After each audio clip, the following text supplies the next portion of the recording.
for the audience, there's a sign-in sheet, if you could just fill in, and that way we can make sure we know who's here. Mr. Duff, do you want to do the honors, or do you want me to introduce them? Sure. Well, we have Gage Wynn and Ariana Bella back again for our Student Advisory Council update. They both are just coming off, and it's on one of the slides. Gage is a soccer player, and they had some tremendous success in the postseason. They lost 3-2 in double overtime against Maynard, which is kind of a heartbreaker. And Ariana is Ari is a cheerleader, and they qualified for the regionals. They went to the regionals, and unfortunately they didn't qualify to run to the states. But overall, they had a very successful year as well. And obviously, they'll talk. Football plays on Thursday. Girls soccer qualified. They won the first round, and they got beat by Georgetown 2-0. But they had an outstanding showing in Georgetown. So overall, every one of our athletic teams qualifies for the districts, which is the first time since I've been here that that's happened. So congratulations to you guys. I'm super excited to be able to enjoy your successes. So here they are. Okay, hello again. Okay, so starting off with Veterans Day, Mr. Salvador's 8th grade honors class hosted a Veterans Day assembly to recognize the 2 new inductees, Brian Baldwin and David Carrington, into the Quaboag Veterans Wall. The Veterans Wall was started a few years ago to recognize those who attended Warren High School or Quaboag Regional High School and served in the military. In addition, our technology director, Peter Hadley, was recognized for serving our country and presenting with the tattered flag. NHS also recognized our veterans staff members by presenting them with thankful messages. So Stuco and NHS, oh, this one's a mouthful. So Stuco and NHS worked together to hold the Spooky Walk in conjunction with the WBES and WCES PTGs and PTOs on October 22nd from 4:30 to 7 p.m. Stuco and NHS also handed out candy for trick-or-treating in Warren and West Brookfields, which is great. NHS will be hosting Breakfast with Santa on December 10th in the high school cafeteria between 7:30 and 11 a.m., which includes arts and crafts, free photos with Santa, of course, breakfast. Student council attended the fall conference at Worcester Tech, which I heard was great. So, as Mr. Duff was saying, all sports teams went to the playoffs, and in addition, with the cheerleaders moving on to regionals, we also got interviewed and were on the newspaper, which was really fun. And also thank you to the administration and the support from all families for the seniors having a great senior night.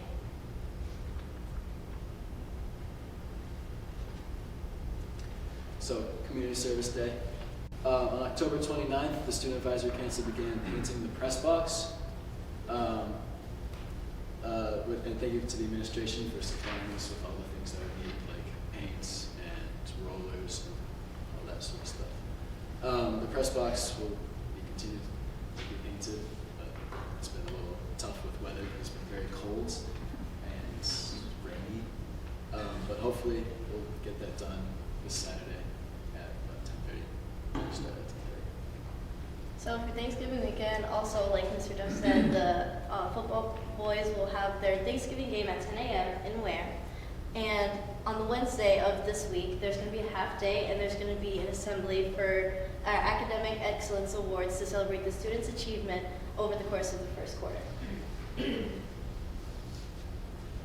All right, Project 351. Congratulations to 8th grader Persephone Piermarini from West Brookfield and Ava Cassavant from Warren for being selected as the Project 351 ambassadors for the 2022 to 23 school year. There are 351 communities in Massachusetts, and one 8th grader from each of these towns is selected to go and represent their hometown at the launch day, which will take place on January 14th at the State House in Boston. So for senior events, we got to be able to dress up for Halloween and walk around the school. This is an annual thing. It was really fun. Also, we're planning on painting the rock in the front of the school, like around early spring, because again, the weather, unfortunately. And same with, we're planning on having the electric sign, paying for that as well with the other seniors prior. And same, senior pictures are still due January 1st. So upcoming regular school events. Warren's annual tree lighting will be held on November 27th from 4 to 7 p.m. at the Warren Common. Sorry. 5th and 6th grade students that would like to sing with the Q Singers will be visiting Quaboag tomorrow afternoon, just the 22nd, to rehearse prior to singing with the older students on November 20th. Grades 6 through 12 will compete in the Light the Night event put on by the Warren Parks and Recreation. Each grade level will have a designated area in front of Quaboag to come up with a holiday theme. It's a cool scene, it's pretty cool.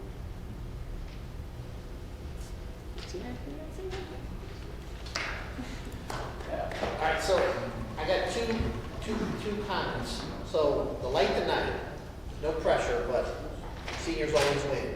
So you guys better come up with some sort of creative decoration of, to continue that tradition. We got rid of burger chops. And then Ari, are you gonna do winter cheer as Yes. well? All right.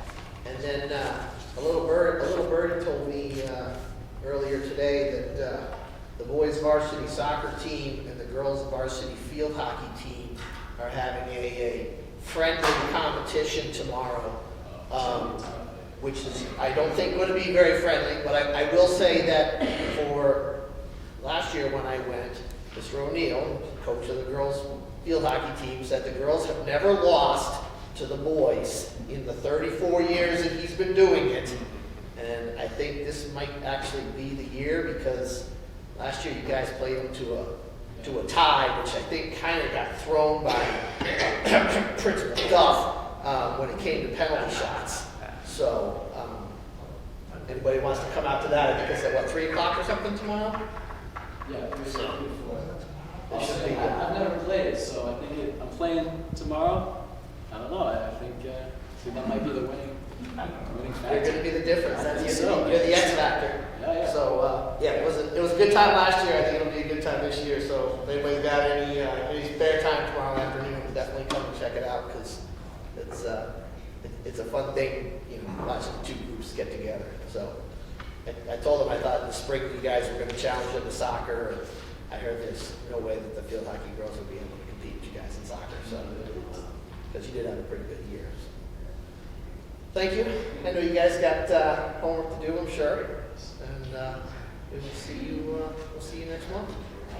Thank you. Anybody else have any questions? Okay. All right. Thanks, guys.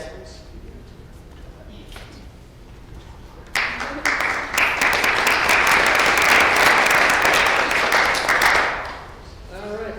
MCAS presentations. So I'll go first.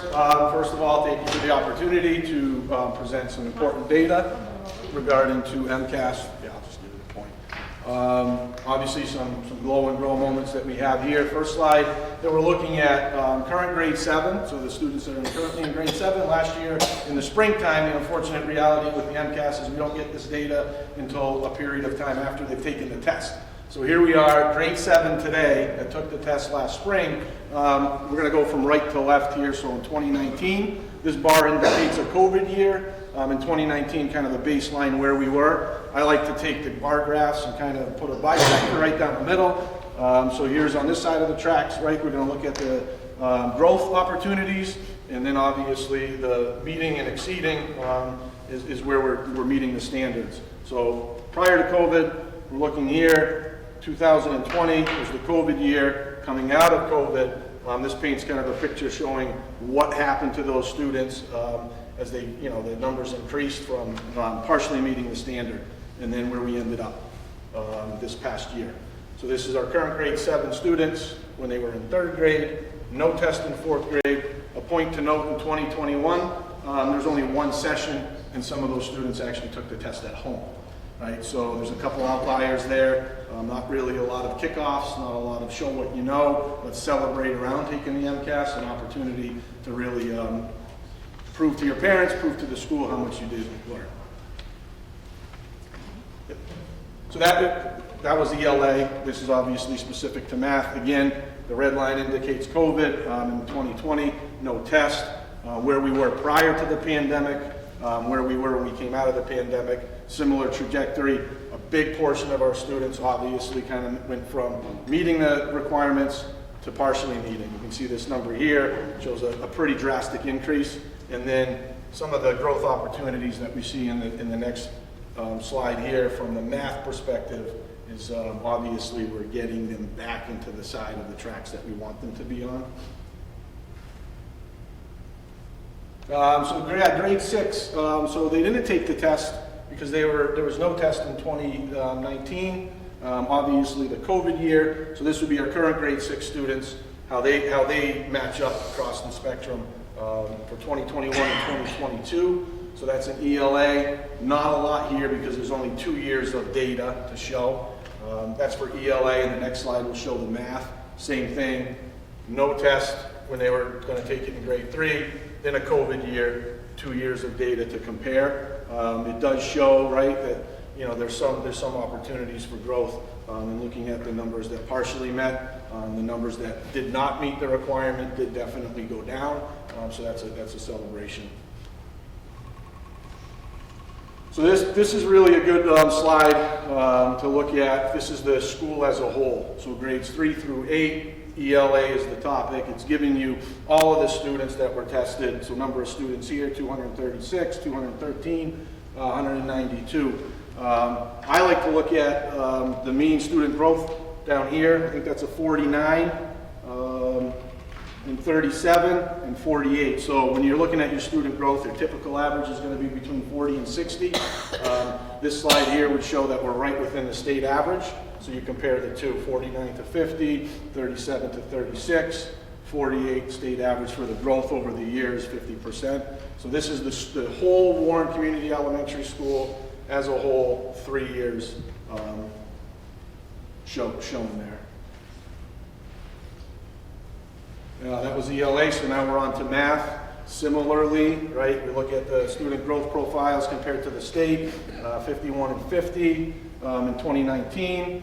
2021, we have 32 and 30, and then, coming out of the pandemic, 56 and 50. So we do have an opportunity there where we're showing some growth over time.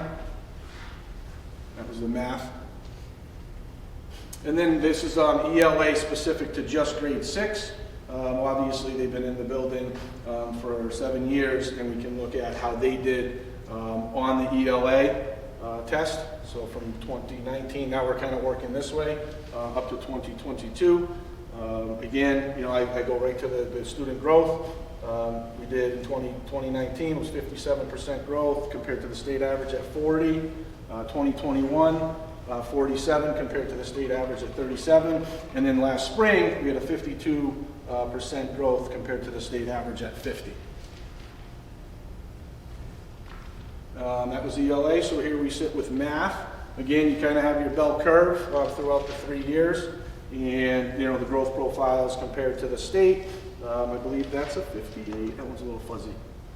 58 to 50? Are at 76 now. Well, Yeah, I'm over in 2019. 2019 it was 68. 68 compared to 60? We had 2, State average? 60. 60. Yep. Oh, 50. 50. See, we're ahead. 41 compared to the state average. And then where we are today, here's a celebration, I would say. So we have, I said, between 40 and 60 is going to be your typical student growth. Here in the math, it's showing that coming out of the pandemic this past spring, our students did remarkably well. They're starting to, come back to school readiness, able to attain the knowledge that's being shared with them in the classroom. What was the percent growth? Was 70. 75. 70%. 76. 76 compared to state average was like 50. 50. Yeah. So the student growth is really, they're taking a group of students over the past 2 years that took the same test and they put them on a trajectory. So you need, that historical data to be able to compare them. So anything beyond 60% growth is exceptional. So that's one of those glow moments, I would say, for our math scores. ELA, I think there's some opportunity where we have to, look at ways to get their strengths back. We have a new ELA curriculum, our Wonders, our Study Sync. should hopefully bridge some of those gaps that we're seeing to get those scores in a better place for us. Is that all the slides? Did we go through? All right, so yeah, so in the next series of slides, we'll go pretty quick through these. It's really looking at the maroon or magenta circles is the trajectory that the state is on and how they compare to the blue is the district. And if you're thinking just specifically Warren Community Elementary School, you want to look at the green. This is a direct correlation to the item analysis. So when you're looking at specific test questions, you could go to the, Edwin Analytics, you can look at question number 29 and see where we fell short from the state average, like what was that question about. I want to say I did look at that one, and it was narrator perspective. So we have to do, a little better job, and when we're reading text, complex text, what was the narrator perspective on that specific question, and we just fell short on that one. And then you can look at, some of the celebrations where we're doing a little bit better above the state average. And this is specific just to grade 3 for ELA. And then here we have grade 3 math. Again, there's some sharp curves here where we look at the green specific to Warren Community Elementary School. And, the state average as it's compared, we have several of these test questions that we're doing exceedingly well. And then there's some that there's a lot of growth opportunity when we're, falling short from where the state average is. There's grade 4. This one similarly has a lot of those sharp trajectories here, from state average. So, good opportunity to look at what items that we're just not quite covering enough of in the classroom. And this is a great tool to use to offer that and just, improve our performance. Grade 4 math, if you're looking from afar, right, it would appear that we have a lot of growth opportunities here, just showing where we compare with the state on a lot of these questions specific to math. And here's grade 5, ELA, again compared to the state average, just looking at the item analysis for all those questions. Grade 5 math, similarly, some growth opportunities there. And we also, in grade 5, we take science, technology, and engineering MCAS tests for the first time. And again, it's just a good way to look at how we can improve those scores by looking at where we're falling short on those specific test items. The last one. Grade 6 ELA, similarly, how we compare to the state. And then the last slide will be grade 6 math. Some sharp changes there. Are there any questions? Right. Just kind of a big picture question. Yeah. Very impressed with the science, technology, and engineering. That's very impressive. It looks like grade 5 is a little bit of a struggle with both ELA and math. Just kind of without getting too much into the weeds, I assume that you'll be using this data to drive some PD going forward, to look at particular skills or concepts or things that maybe needs some improving upon? I mean, believe it or not, so this year is a dramatic change. I say we're specifically talking about ELA. We've incorporated a win block, so it's a 30-minute chunk time where students are getting exactly what they need, and it's all hands on deck, push into the classroom. So they're getting that tier 1 instruction in the classroom with high quality materials. So we have a new core ELA program. So I think we'll see in the next year or two some drastic improvements to that. To the graph. You can hold me 100% accountable to that, because I will then been in the building for several years where we can certainly give our students every access, every opportunity to improve on those scores. Specific to the math, I think it's targeted interventions. What we have to remember a little bit is we put a lot of energy into the ELA and the ELA program and the intervention block. I've been in the district in the building 7 years. There was a time when we had math interventions as well. Due to funding and not being able to have interventions for math, would probably be a direct reason to why we've seen some of those scores go down. I'm a firm believer in, you know, just that 30 minutes, either push into the classroom with Title I folks, or, you know, using exactly what they need at that time every day to practice on those skills based upon, you know, the assessments that we give them, formal and informal. We can bridge those gaps. Is that enough? That give you enough? So I know last month, you know, we did the district as a whole, and then this month we had certain elementary schools.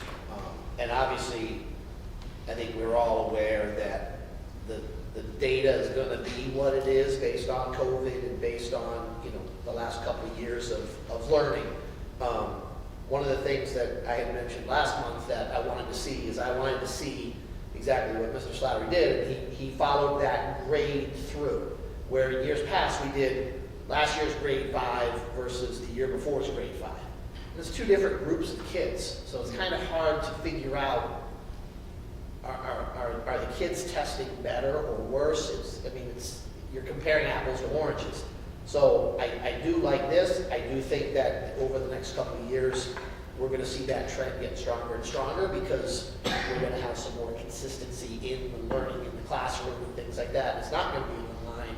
I mean, you look at the 3rd and 4th grade, I mean, they were taking tests at home, you know, probably for the first time they were taking tests like that. I mean, it's kind of understandable that the grades and the scores weren't quite as high as, you know, we obviously all like to see, but I like seeing it like that because it just, I don't know, I'm a visual person and I like to see how that specific grade follows along. Makes perfect sense, and I think, to your point, I think we'll see probably next year that trend continue to get, you know, at least back on trend, if not higher. So I guess the question to the committee is, you know, next year, do we want to see more like that or back the way that we did it in the past? Because obviously, you know, we can ask them to. I think this is much more informative. Split the pot, okay. Very nice job. To be honest, I'd like to see both, because they tell two different stories. Right. One Well, I think shows- that's what last month's one showing presentation the was. story of the cohorts and how they're progressing and might help how you address it. The other one is evaluating that grade and how what's going on there and seeing if there's a trend up or down from that perspective. So there's two areas that you can focus on. I think they're both important. It's just a matter of which one you're looking at. I mean, one is somewhat student based, the other one's more school based. I met with Mr. Slattery earlier today, and it was funny because he was giving me a little preview of this, and he was showing specific questions that, you know, the majority of the kids got wrong. We were below the state, and, you know, like math, it was terminology. Like, you know, the kids didn't know it as, you know, the terminology that they were using. They knew it as you multiply two numbers.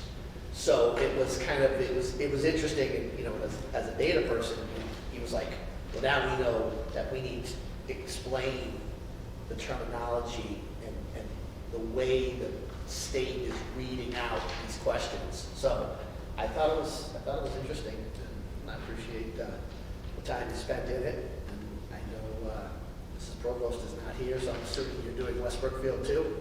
I should have been here. Or is Maureen doing West Brookfield? I think she did similarly. Obviously, 3 through 8 is the first slide for ELA. Again, I guess we'll look, you know, the student growth here, where it was in 2019. You know, bell curve is there, standard bell curve kind of throughout. Looks like there was some 48 compared to the state average at 50. 2021, 44, state average 36. And then where we are today, or where they were last spring, 56 and 50. That is the whole picture of the school for ELA. And I think one other thing is, same thing when we're doing Warren. So when you look at 2019, you add exceeding and meeting, and then, so for example, in 2019, 52 and 8. 60% of the kids were passing the MCAS in 2019. 2021, 47 and 8. right? So that's 56%. And then with 22, we're only at 41%. So I think that's important to look at that, but then look, the reason why the SGP is important is anything over 50 is great growth. Anything less than 50 means that your students aren't showing growth. So compared to the state, which is, you know, everybody across the state, both Warren and West Brookfield in many cases exceeded the state growth average, which means that the kids did better here in their own personal growth than kids across the state. So that's why it's important when you look at the charts to look at who exceeding and meeting, and also partially meeting is still considered passing, versus not meeting, which is the red that is shown here. We could only see into the future. We'd like to see these two flip back Right. where they once were. Okay, here is the math. So math, whole school data, again, would show, if we want to look at it from that perspective, where we are now, 49% of the school would be meeting those requirements with 50, that's a 41, That is, with 50. I think it's a 50 and 50. so Almost half. 60 for the growth, and the district is 49, and the state is 50.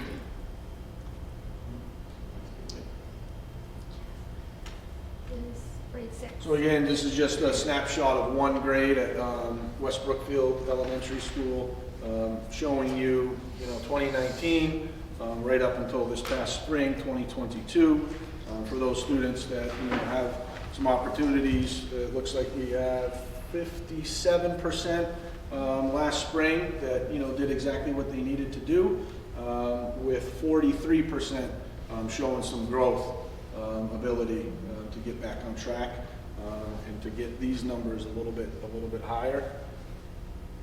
What were the numbers in 2019? 2019, we had 55 and 23, so 78% meeting and exceeding, with only 23 needs improvement and not meeting, partially meeting or not meeting.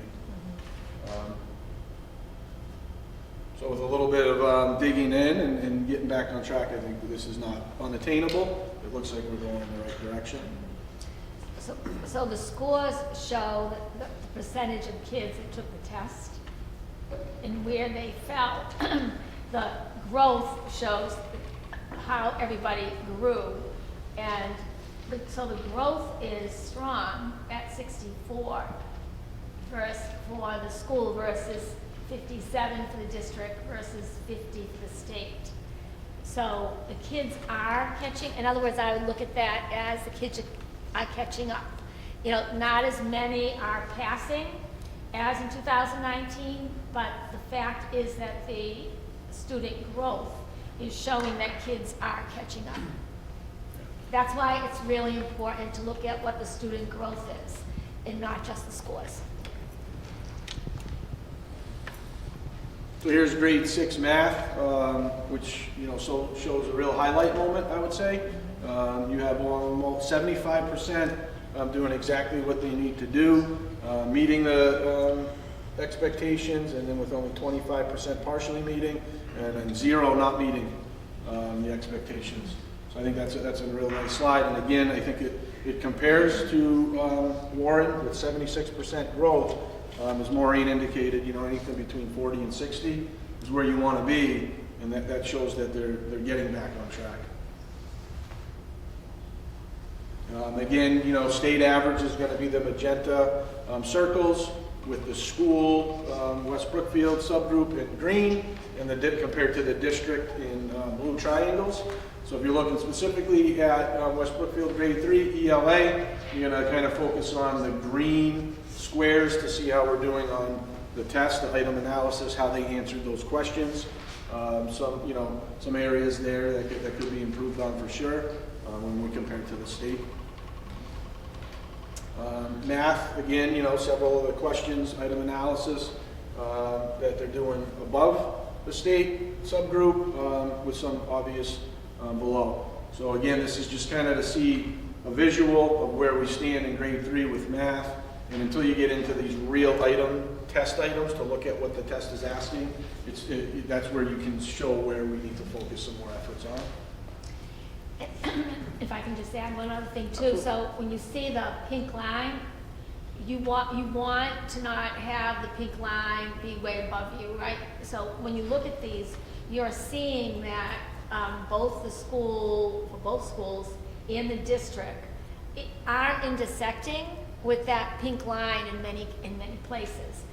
So what very big concern would be large gaps, meaning the pink line does not meet the green line or the blue line at all. And you're seeing that there are highs and lows, but the district is within where the state is performing. So again, just moving forward, this is grade 4 ELA at West Brookfield, looking at the green squares and how it relates to the state.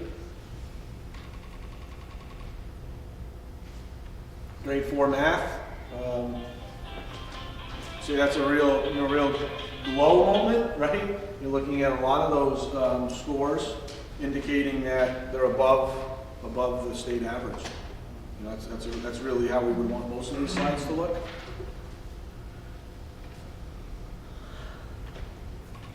Similarly, in ELA grade 5, compared to the state average, you can see how they did on those test item numbers. Grade 5 math gives you a nice visual there. Some growth opportunities to look at those test items and see where we can improve. Science, technology, engineering, grade 5. A little below, a little above. It's a good visual for us. And then grade 6 ELA. Looks like they did quite well. Grade 6 math. Again, I think this is a direct, glow moment. You look at that 76% student growth. This is a visual for it. You're seeing, how much better they did than the state average.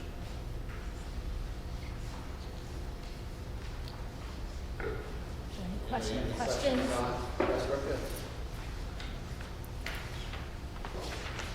So 3 things, I guess, to consider, as I'm wrapping up. Obviously learning loss was real. The pandemic did impact, I think, the students in both elementary schools. I think the next 2 years will really show how we come out of the pandemic, what efforts we put forth to get students back on track, not only educationally, but socially as well. And I think we also got to just look at that learning loss as it relates to class sizes. I know some of the class size numbers have gone up a little bit over the recent years, and that's just something important to kind of point out when we're looking at the data. And if I could just add to that too, Kevin, is that what it also though shows is that this is where the students are performing. So what is the so there's a new ELA curriculum in the elementary schools, so it'll be interesting to see the impact of that on testing. And then as far as math goes, the 2 elementary schools have 2 different math programs, which eventually we've talked about should be the same math program. We just actually had a conversation about it today, as we're going to just stick with the ELA changes and in a year or so look at the math changes, because it's really not fair for staff to have to do a whole new ELA program and a math program at the same time. So what are we talking about in math then? Is that we're looking at our practices and looking at what areas students are not doing well in, and so not only is it the math curriculum, but it's also what's the extra.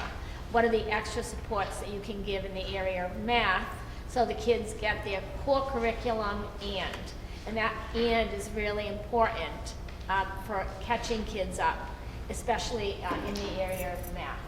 So that will be a discussion that when we come to budget, we will be talking about what kind of additional curriculum can we offer for students in the area of math and also in ELA.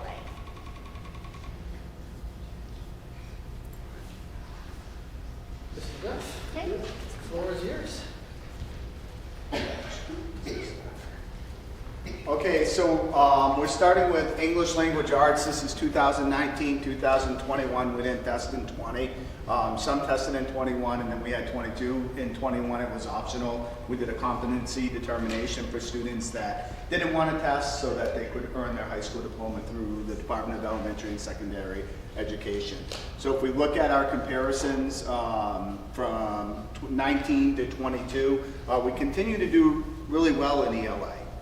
We had 65% that are meeting or exceeding expectations, 29% that were partially meeting, which is still determined by the state as being a passing score, and 6% that were in not meeting expectations that will be doing a retest and have done their retest.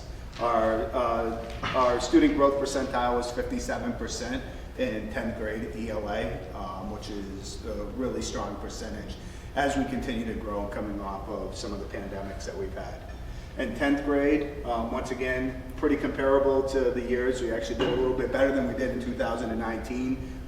For grade 10 math, we were at 49% with the meeting and exceeding expectations. Right now, we went up to 50%, but overall, 91% of our kids, according to the state, have met the requirements. Our student growth percentile is 39. When we look at the charts with the item analyzation, we'll be able to look at that so we can tell you what the action plan is on those pieces. For grade 8, once again, grade 8, we went from 36 and 50 is 86%, and right now we're at 30 and set 59, 89%.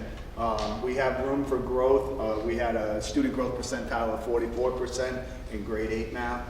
Like Mr. Slider was saying, we're starting to develop some plans to address this, but coming off of COVID and missing some key concepts for a couple of years is where we start to see some of these gaps that certainly we can't address. And then grade 8 ELA, once again, we're at 49, we're at 46 and 42. Our student growth percentile is 49%, which is just about at 50. And then for our science and technology and engineering, once again, we continue to do well. We're at 60%. Right now, we're at 47%, but there'll be no student growth on that because it's not a tested year after year. We tested 5th, 8th, and 10th grade. So 5th and 8th are science and technology. Grade 10 is biology. So that's where we're at with those pieces. This is grade 10 ELA. As you know, the magenta is the state for all students. You can see that we're above the state average just about in every aspect in ELA. In math, we're going to see these dips here, and when we get to the action plan, we'll talk about how we're going to address those dips. But those are the key areas here where we do some of our data analysis. I'll talk to you about how we use that in the math department and some of the things we have planned moving forward. And then science and technology for grade 8, you can see that we're strong in science and technology across the state. A couple of small dips, I think we had 6 small dips. Outside of that, we're above the state subgroup in every area. Before we go on to, well, we can go on to this now. The one thing that we don't typically report on, and I think it's important to report on as well, is our AP testing. So I wanted to take a moment just to look at our AP testing. This is in our art. In our art, the global average is 3.42. We were at 3.6 with 100% of our students passing their art AP classes. For our biology, once again, the state average was 3.32. Global is 3.10. We were at 3.25 with 75% of our students getting a 3 or higher on their AP biology. So for AP classes, for those of you who don't know, typically in a college, if you get a 3 or higher, a 3, 4, or 5, you can score from 1 to 5.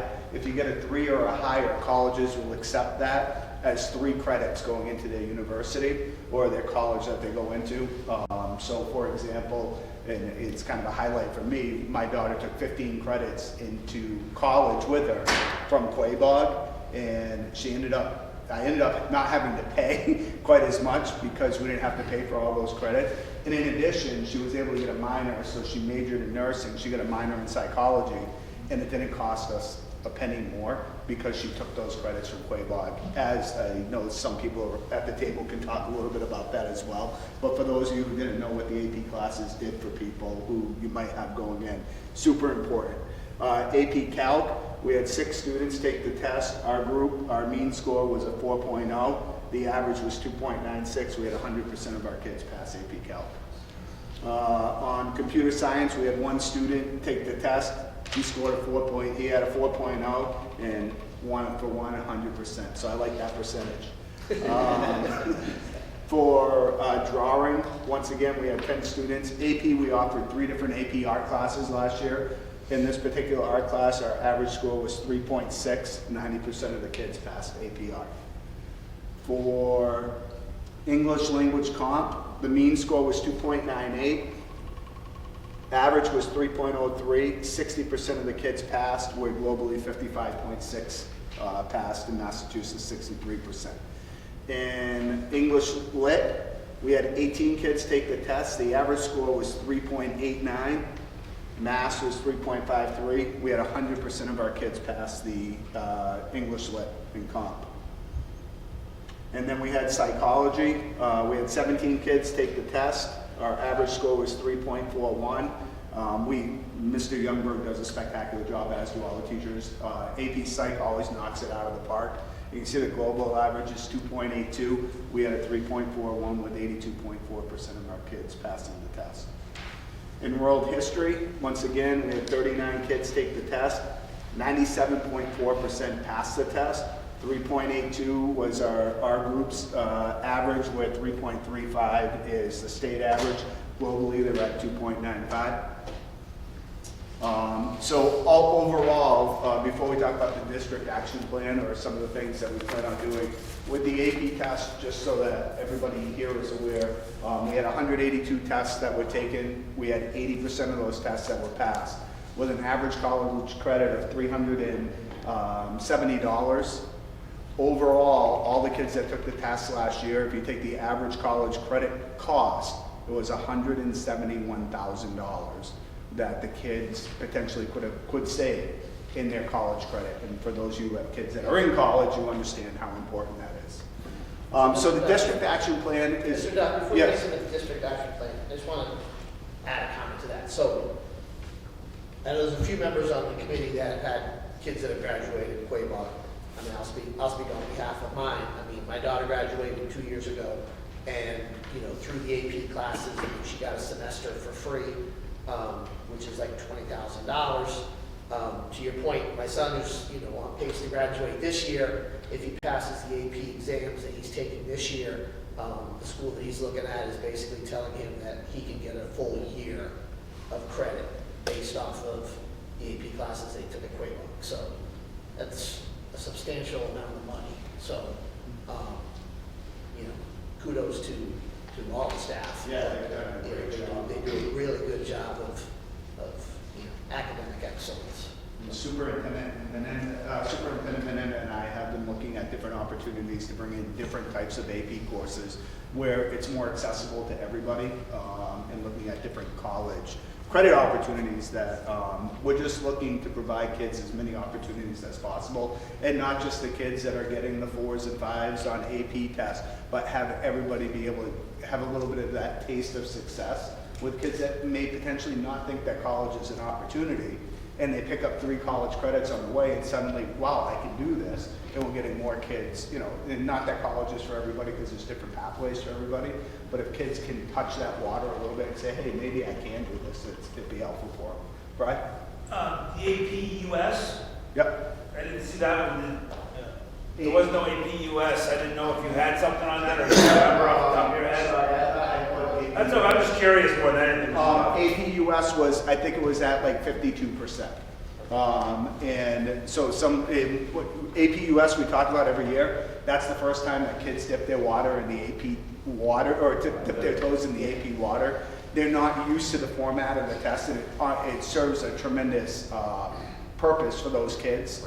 But typically, on average across the state, it's usually around 50%. Yeah, 45. And I think we were at 52% last year, which is right on par to what we usually do. But that's 10th grade, that's the first AP test they take. The district action plan adhered to the core ELA implementation of the Wonders program, which is a K through 5 program. And then for grades 6 through 12, we're using Study Sync across the board. So it's a nice continuum going from K to 5 and then 6 through 12 with everybody using pieces of the same curriculum, which is super helpful.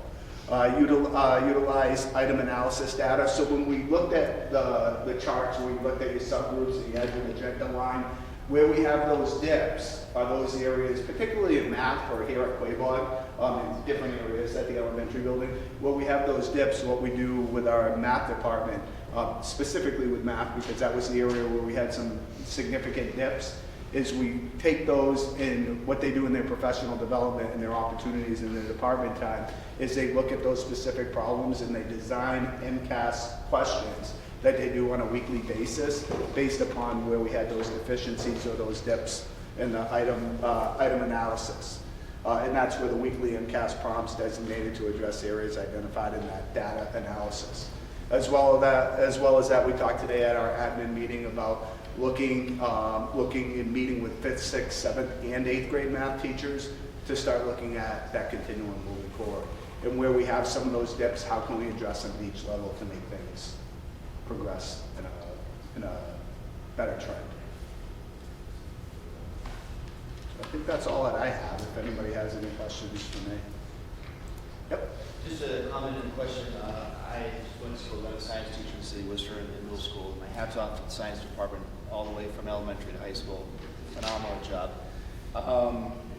My question is, and I don't know if you're on the spot, Superintendent Benenda, but what would be a goal for SGP to bring our students closer to those trend lines with the states? What would be, we're talking 60, 65, 70, I mean, it's a pretty high bar, but what would be good? Anything over 50 is considered good. Anything over that is considered very successful for your So if student we growth. want to narrow that gap, anything over 50 will help to shrink that Yes. gap between the Yes. state and us. Okay, thank you. Craig? Could you speak a little bit to the benefit that students get, even if they don't, so they take an AP class, and they go through the whole semester taking that class, and perhaps they don't pass it. Can you still speak to some of the benefit and growth that they get out of taking that class, even if the outcome isn't exactly what they had hoped for? Yeah, and what I would say is, particularly some kids, if you're moving on to college, the whole opportunity to learn how to write the way with their DBQs and things like that, the way it prepares you to take some of those college classes. And the rigor in it, it's obviously a lot more demanding than some of your CP classes.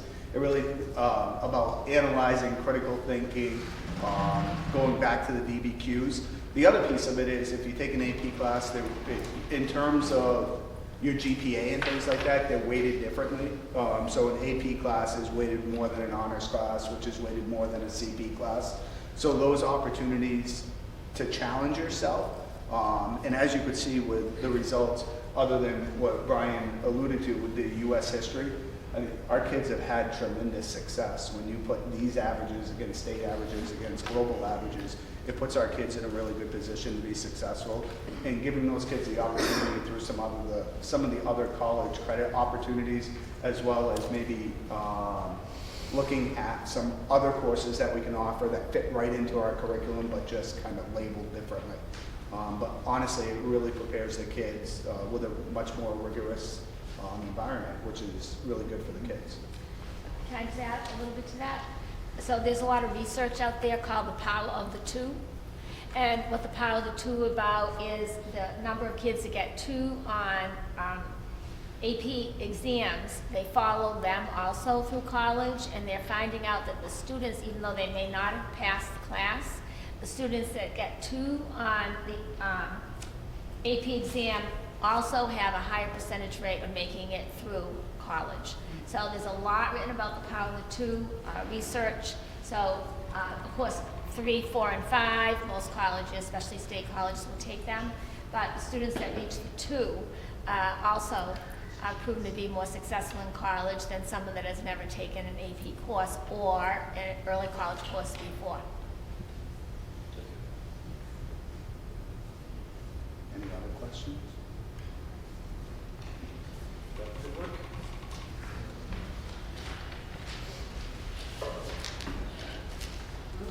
Smola, the floor is yours.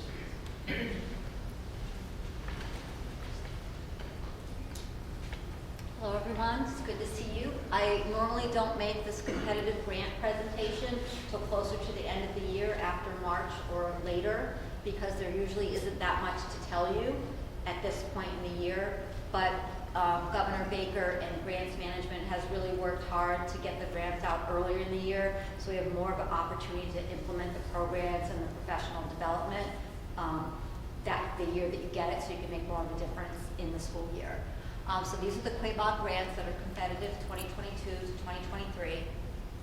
And they're going to go in order of the numbers. So if you wanted to look up something on the internet, at Dutch's website, you would put in 123, fund code 123, that's the number of the grant. And you can also put in these names, but if you don't have the number, it's going to be really hard to find it. This is 123 is the Student Opportunity Act Rural Efficiency and Innovation Grant, which means you had to work with another district to try and get the funding so that somehow you both were saving money or you both were utilizing the same outcomes or needs. So what we did is I worked with North Brookfield Public Schools to write the grant, and they decided to use their portion for a math coach, and we're using our $100,000 for the district literacy coach at Warren and West Brookfield. I'm not going to spend a lot of time explaining what the grant is about, just for the sake of time tonight, because you guys have a really long agenda, but I'll be able to give you the names, where the schools are, and the amount and the final total. 205 is a new grant. It's HVAC, heating, ventilation, and air conditioning. So this is going to allow us to upgrade the heating system. You had to pick one school and say why. So the building, pick a building. We picked Quaboag because it houses the middle school, the high school, and the preschool, and we'll be able to work on the heating system. This is going to be spent over a few years, so it's $303,592. 244 is an enhancement grant for students on IEPs that are specifically in the 21st Century Program at Warren Elementary. So it pays for for extra staff, family engagement, and support staff, and that's $10,000. It's a small grant, but that can help us hire like 3 paraprofessionals. We use it to hire one-on-ones, so all students can participate in the program. 309 is a Title IV grant. We use this for career courses, tech supplies, and then to increase equitable services for all students. So our E2020 program, if we have students who are taking classes to make up credit, it pays for that person to oversee that. You have to either pay E2020 to have a teacher do it, or you have to have a teacher from your district do it. And that's $14,163, and we use that at the high school. PLTW, the Project Lead the Way grants we've had for a while. This computer science grant is a grant we got 3 years ago, but because of COVID, we weren't able to implement it, so we'll be implementing it this year in computer science. And then Launch is the elementary program. West Brookfield had one previously, so this is the new grant for, it was a $15,000 grant, and this year's portion is $7,500. 332 SEL mental health grant. We had this grant last year. It was cut by over $100,000. This year, the $212,000 is going to, it pays the salaries of our social workers because we need that extra mental health support, and SEL stands for social emotional learning at the elementary schools. So we have 2 social workers. There's PD in there for teachers, and then SEL supplies and materials, things like a lap blanket. A teacher spoke to me yesterday. She had a student that couldn't sit in a seat, couldn't pay attention. She got in a lap blanket. She said he's like a different student. It puts a little pressure on your lap. It's soft so you can pet it, but it helps kids focus, some kids. The Safe and Supportive Grant is a continuation grant of our Safe and Supportive Schools grant. It's a small grant, $10,000, but it helps pay for our DESA screeners in the elementary schools, and it pays for teams in the 3 buildings. And those teams actually work with a consultant from the state. 508 Pre-K Glean, this one we just got this year. Last year was a small grant, so they could work on selecting curriculum and understanding high-quality curriculum in ELA. And so this year we're going to buy the curriculum, and most of this money actually goes to the consultants, and that's the new teacher project. and that funding helps the consultant work with the literacy coach and work with the team and work with the teachers and the principals to implement the new curriculum. 509 Gleam is the same thing, but it's not for pre-K. This is K through 5. So it's higher because we have 2 schools involved. This is not to buy any materials. This is just to pay for the consultants to finish the literacy action plan and to have them work with the literacy coach, principals, and teachers. The 5 to 8 grant is ASOS, which stands for After School and Out of School Time.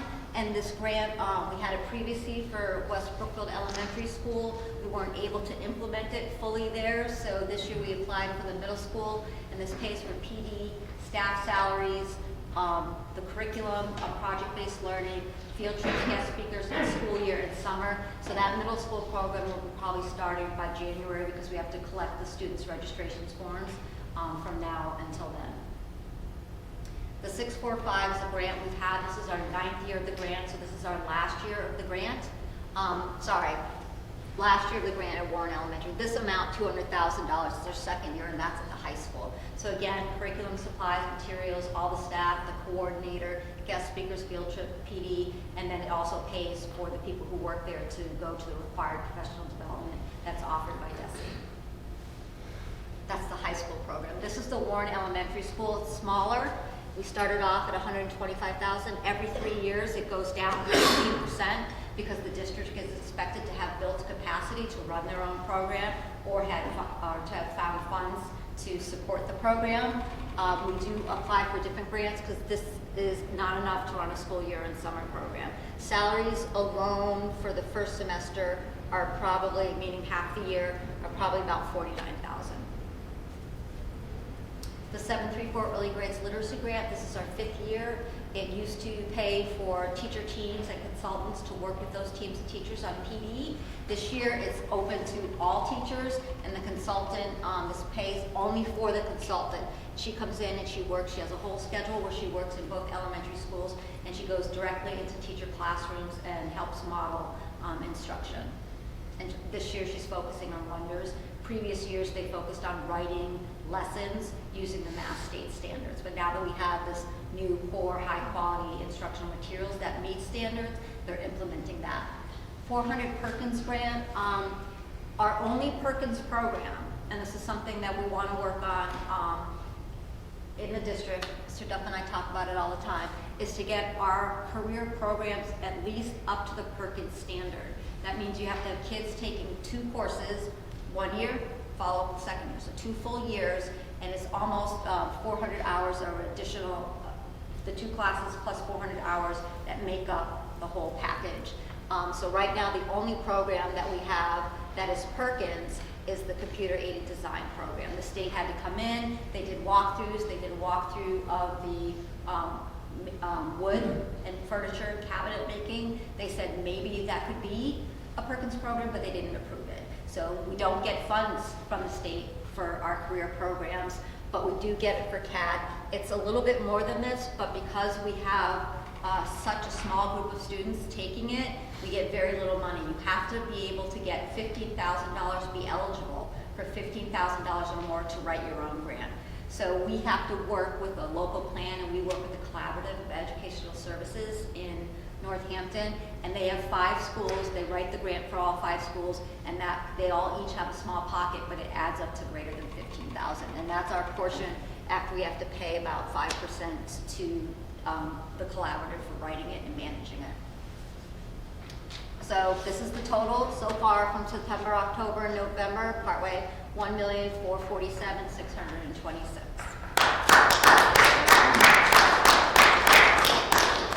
Do you have any questions? I know you guys are running late, but you might. Yes. Comment and a question. So first off, phenomenal job, Madeline. I mean, it's every time I see this presentation each year, I'm amazed at how much money is brought into the district by you and the rest of the team. So just a great job. My question is, how do we, is the sole responsibility yours, or are there others also involved in managing these grants? Like, I imagine they have specific criteria that need to be followed. Who is responsible for seeing that we're overseeing our compliance? Grant You do, okay. So if it has a staff, then I am their district person.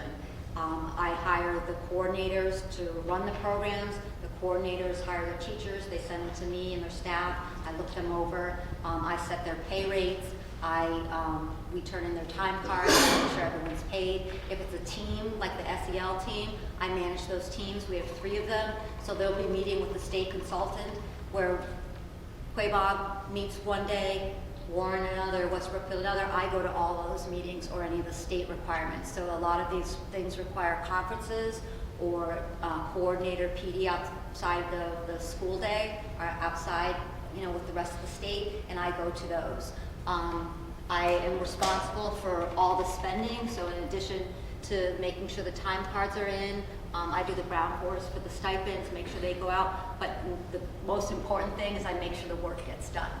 So I meet with those teams. For the Gleam grant, we have school leaders and the literacy coach. So I meet with them. I meet with the state people every week on the Gleam grant, and then I meet with the literacy coach and the consultant.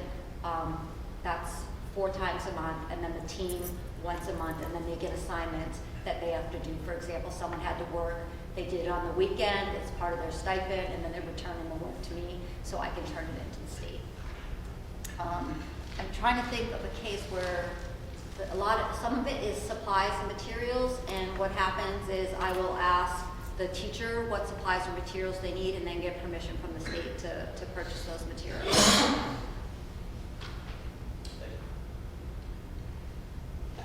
I just wanted to ask, looking at the 21st century, I think it was for Warren, it mentioned that the number has gone down as time goes on. They kind of assume that you have supported the program with in-house.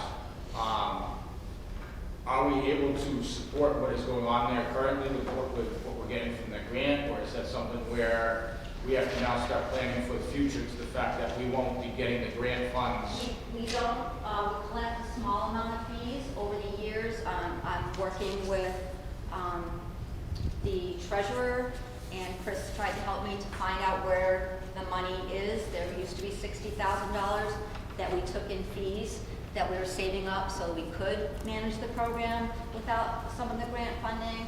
But I just have to work with the treasurer and figure out what that number is. It had been used for different things for different reasons over the years without my knowledge, so I'm going to be looking into that. But I write other grants for it. So you saw that $10,000 IEP grant, so that helps. Then I write a summer grant. I got a $100,000 summer expansion grant that helps me each program that we have helps me do a middle school summer program because we didn't have that. And then I would use some of the money for West Brookfield, Warren, and Quaboag. And then I write additional grants. Like they say, you want to do high quality project-based learning, we'll give you an additional $25,000. And I write those grants, and then we work together to get that project done. So far, we've made it up with additional grant funding every year when it goes down. Okay, I'm just thinking budget-wise. I mean, obviously, one of our concerns is always the fact that grants are great, but if they don't keep coming, eventually we have to find some way to fund that ourselves. So, Yeah, so this is the 9th year. okay. So we're not eligible for funding, we have to compete again. So for 3 years, when you get the grant, you have to meet all these requirements. They come and visit, they score you numerically. You have certain things. If you don't get your data in time, if you don't get your surveys in time, if you don't go to the meetings, if you don't go to the PD, you get points taken off. Okay. They just subtract it from the top of your grant. So we're going into that competitive season again, and that will be in probably March and April. I'll be rewriting that grant. It's about probably 35 pages long of narrative and data analysis, and they're also going to come out and do a site visit. So if we are able to get it for the next 3 years, it'll be 15% lower, and then I would work to fund it through other grants. If we lost all the grants and we wanted to continue it, that would be up to the district to keep the program going. You could offer it for less students. Right now, most of our students come for free. We have a very low rate. It's $9 a day, which is, 3 to 5:30, so 2.5 hours of care for $9, and if you have a sibling, it's $5. So it's not very expensive for families that do pay for it, but most of our students are free right now. You could do things like raise the rate for the parents that can, pay for it. No one who is considered economically disadvantaged, now we're going back to the term of income, has to pay for the program. And no one can be turned away for their inability to pay because it's grant funded. If you wanted to run your own program, you could do what West Brookfield does. There's a pay for service, and they have always run their after-school program that way. They've gotten ASOS enhancement grants to like improve what they offer actual curriculum instead of just students playing and being more like a daycare or drop-in center. They have to come at least 2 days a week. They have to be involved in the same club so that they see gains. But it can be done with the people who can pay for it. Excellent. I think they're all great grants to have. If there's anywhere you're at that point where we're struggling to, or you can see that down the line we might not be able to fund it through the continuance of grants combined with, or however, heads up to budget committee as to kind of, hey, we may need to find a way to fund this program, otherwise it's going to be lost as the grants don't fund it. That would just be helpful. Sorry. Yes, I will definitely inform you. The other thing is that you could take a year off. The lowest you can go is $50,000. We'd have to offer a really small program to pay the staff to run that. We wouldn't be able to do field trips, have guest speakers, probably even buy materials, but we should have built up our materials, our curriculum, our capacity to run it on our own, very small, or you can take a year off, and then you get to start up at the top again. And the grants now are much higher. You could see that the high school started at $200,000, but we started at $125 9 years ago. Any other questions? I just have a comment, I think, to mirror what Craig just said. I mean, every year you come to this committee and you talk about it, and every year I'm more and more impressed with what you do and what you bring into this district. And I know through one-off conversations with you over the course of the year, there's many other things on the horizon. So I look forward to seeing the next Madeline Smola grant update and that number being even larger. Well, So. I'm thinking realistically a couple $100,000 to $300,000 if the state, just because of the timing of when the state would release it and how much time that gives to actually implement the grant. But then probably by February, I'll be writing looking for next year's grants, or at least the summer grants, and then I'll be able to give you that total what we get for the summer and school year. To speak to the MPAS, we are working together as a district team, and I'm working on a grant to bring in math programming called Acceleration Academies during school vacation. It would be 2 weeks, one in February, one in April, to specifically look at those item analysis that Kevin showed you so clearly and find out where they're missing. You can only bring in 10% of your students. It has to be your most needy students, and attack those answers and those questions that they need the most help in. Fantastic. All right, any other questions? All right, thank you, Madeline.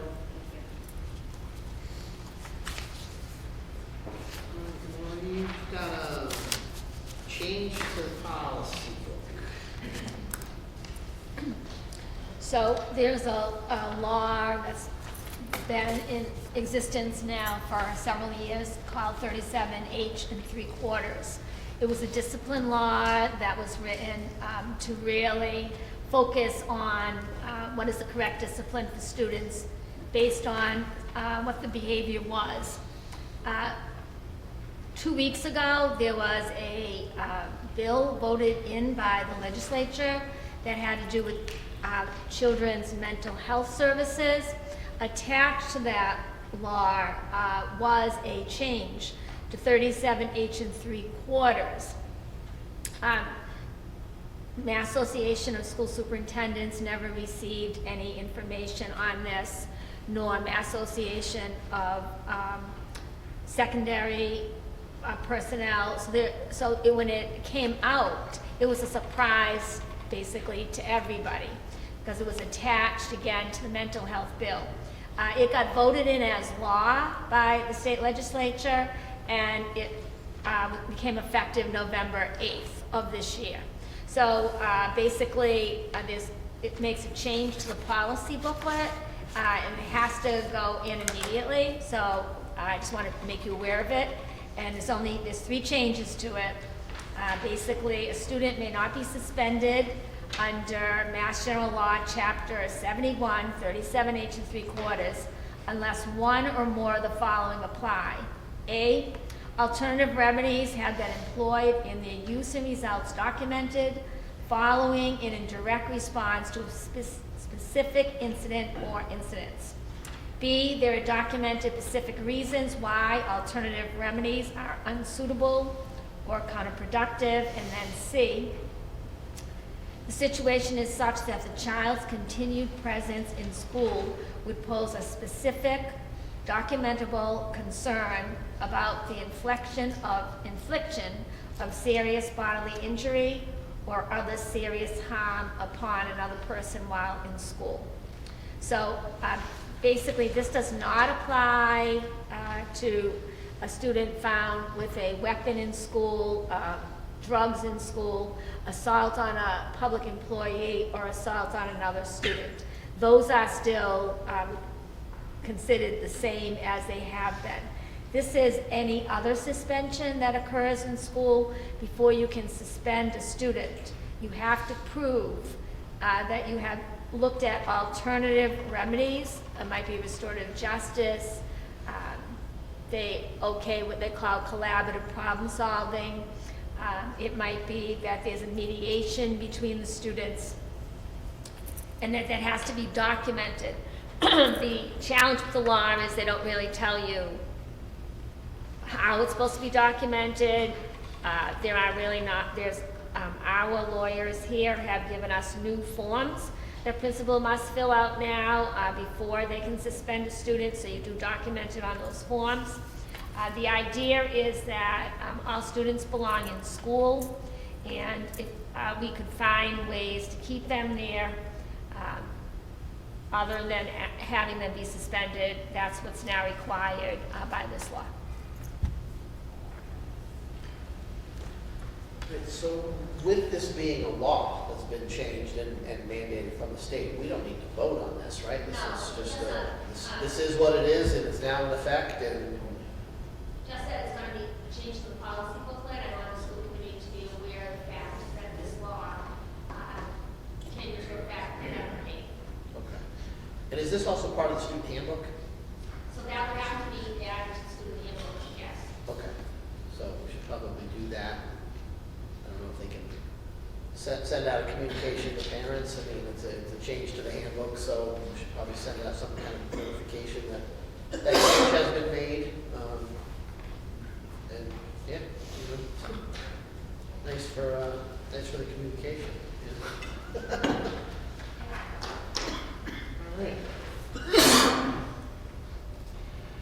All right, we have one set of minutes to approve from October 17th. We've got regular meeting minutes, executive session meeting minutes. Start with the regular meeting minutes. Mr. Delancey, the only thing that I saw is under section 7, public hearing period, you have Mrs. Picotta and Mrs. Gerard both spoke, but you don't have Mrs. Gerard under attendees. So if you could just add her, you probably didn't sign in or it couldn't be read, but yeah. So if you just add that.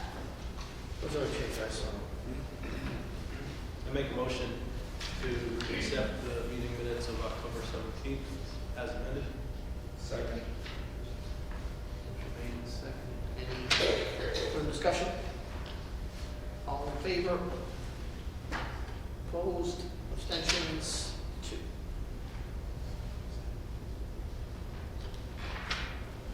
Then we have the executive session minutes of the same night. I didn't see anything. Make a motion to accept the executive meeting minutes of October 17th. Second. Hold on. Motion was made by Jay Mason. That Morgan. Yeah, oh. I'm sorry, it opened up and I just thought that right away. As amended. That's another speech moment. So, okay, so motion to accept as amended. Second. Okay, motion made and seconded. Any further discussion? All in favor? Opposed? Abstentions? 2.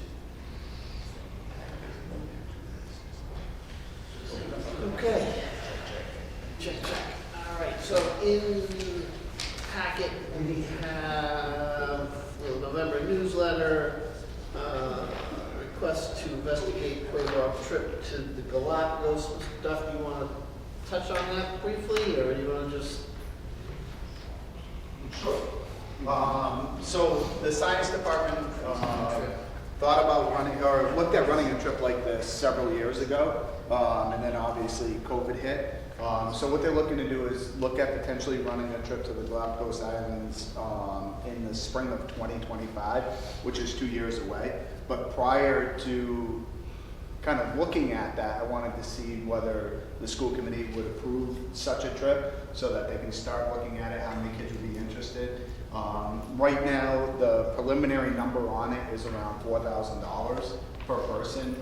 But if it was something that was able to do, it's something that they could spread out over 2 years. So that's why they were looking for preliminary approval for that particular trip so they can start investigating how many kids would be interested in it. And we had probably 4 years ago, I think, that we presented the same thing, and then obviously COVID hit. But we had been given preliminary approval 4 years ago, but once again, it's surfaced back up again now that COVID is where it's at. And we would follow all the same guidelines that we follow for the Europe trip and things like that, as a being an out of the country trip. Will there still be a trip spring of '24 also? For typically Europe runs every other year, but that's something that we'd work out with the European, with the science department on that.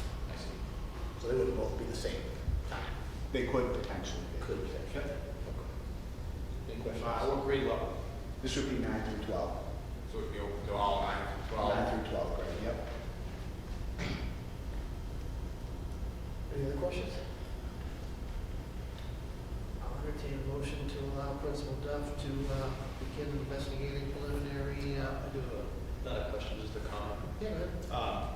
So given the fact that this is potentially out 2025, whomever is responsible for exploring this trip, I'd ask that we also look at ways to help some students whose families may not have the financial means to come up with $4,000.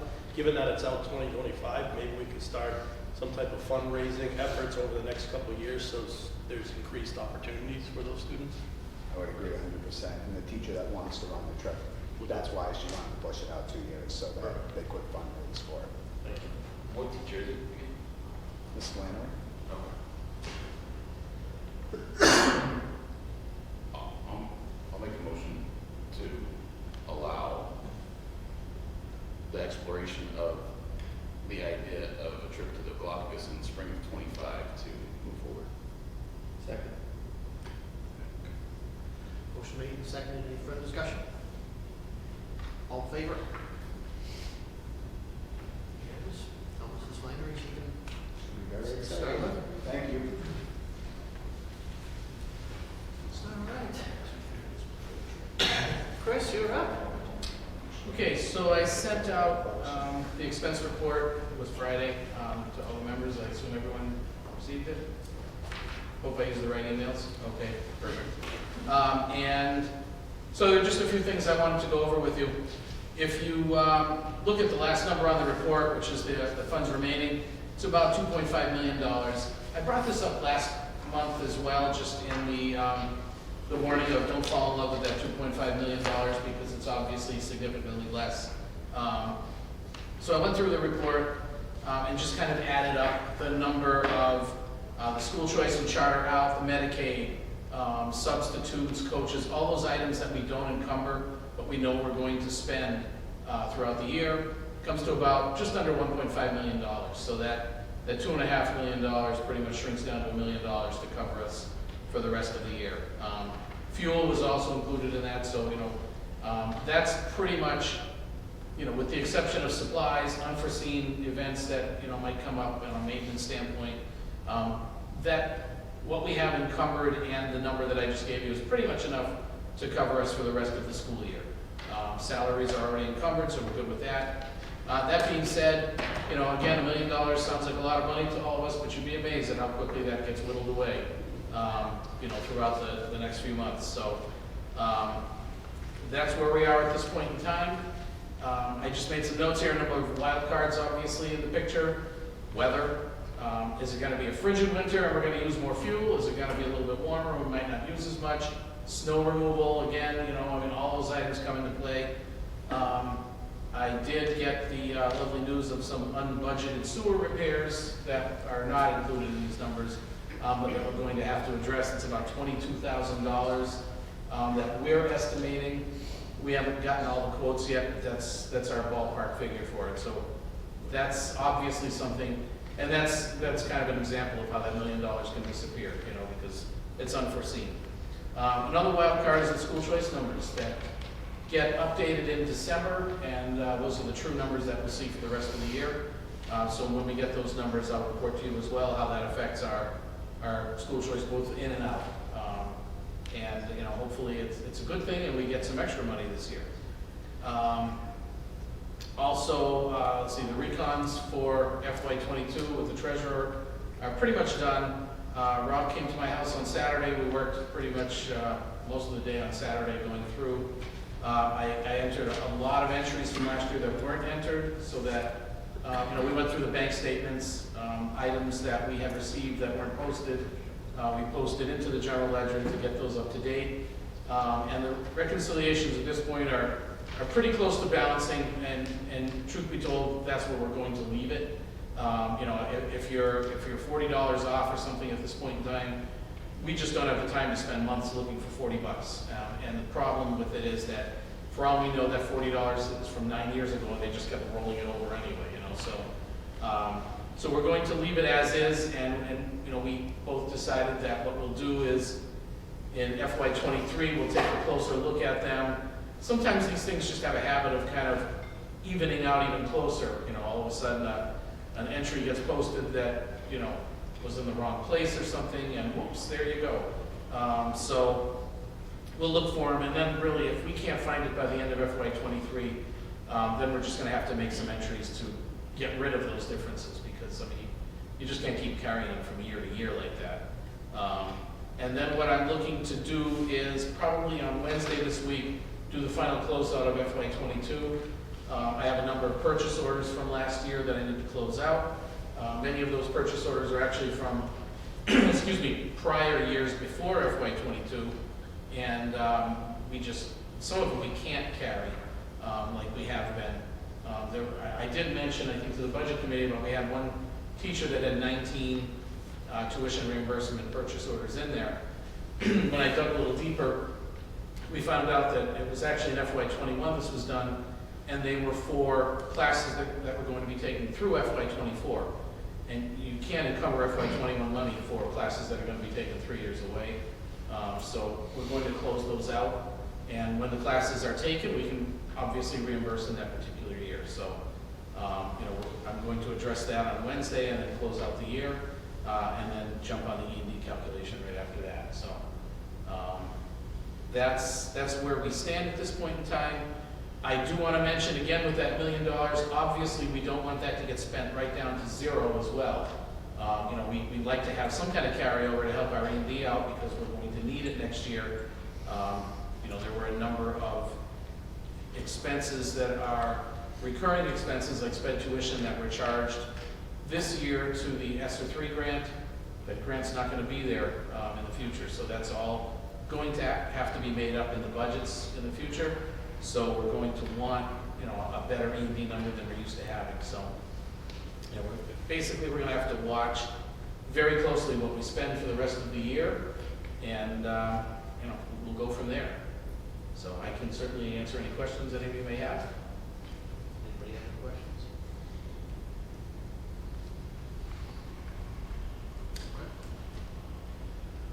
I will bring up one other thing, because I was told that we were going to ask about it tonight, was the, here I have it, forgot what it's called, the controls upgrade for Warren Elementary. So we're going to talk about that in okay. subcommittee updates. So Perfect. Okay. Hang tight. We'll get to that. All right. Next time. Just one quick question. The sewer repairs. What building is that for? What's that? The sewer repair. That's for what? School. So it's going to be Westbrook. What? Yep. And I don't have, numbers yet. I was just curious. Yep. Okay. All right, thank you. Subcommittee updates. Budget, Morgan. All right, well, we did meet on November 7th. In addition to what we've already just talked about, we had a little discussion about Warren trying to bring a bank into the town again, and some conversations with Jim from the Selectmen's Board, and the idea of moving maybe funds there, how that might work, and basically conversation went to doing some due diligence to find out if that's going to be something that would support the school or not. Specifically, a lot of the user interfaces or the interactions that is currently with Unibank for teachers and students and parents, and how that would work. I foresee there'd be some future, expect a future meeting with the town to get some more information. Me and Greg are supposed to talk to them. I think that much should be coming up. Hopefully I'll reach out and see how that's going to happen with there. We talked about the sewer bills, a little bit of the capital improvement plan. A lot of this was overlapped with what was done in building. And that was pretty much it. Next meeting? Next meeting is scheduled for December 14th at 5:30. There will be a meeting after that where we're going to kick off something we tried to do a few years ago, but it's going to be more with the different towns, so both Warren, West Brookfield, as well as the Finances Committee. I think it started with the concept of taking what we tried to do before as a collaborative meeting, as well as budget conversations. I think this meeting will probably have both, because that's my thought process. We talked a little bit about it at the budget meeting. The first meeting is going to be after that at 6:30. That's number F.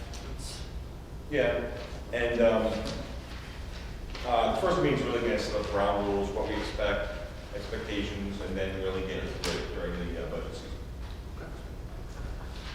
All righty.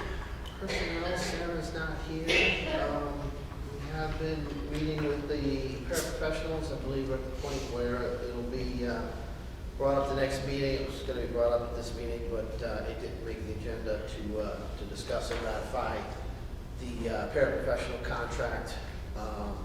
Next meeting is to be determined, but I believe there was a date set to start the ground rules for the negotiations with the QEA. I believe it's like December something, so 13th, 14th or something like that. So, but yeah, those are obviously all done in executive session. Negotiations, so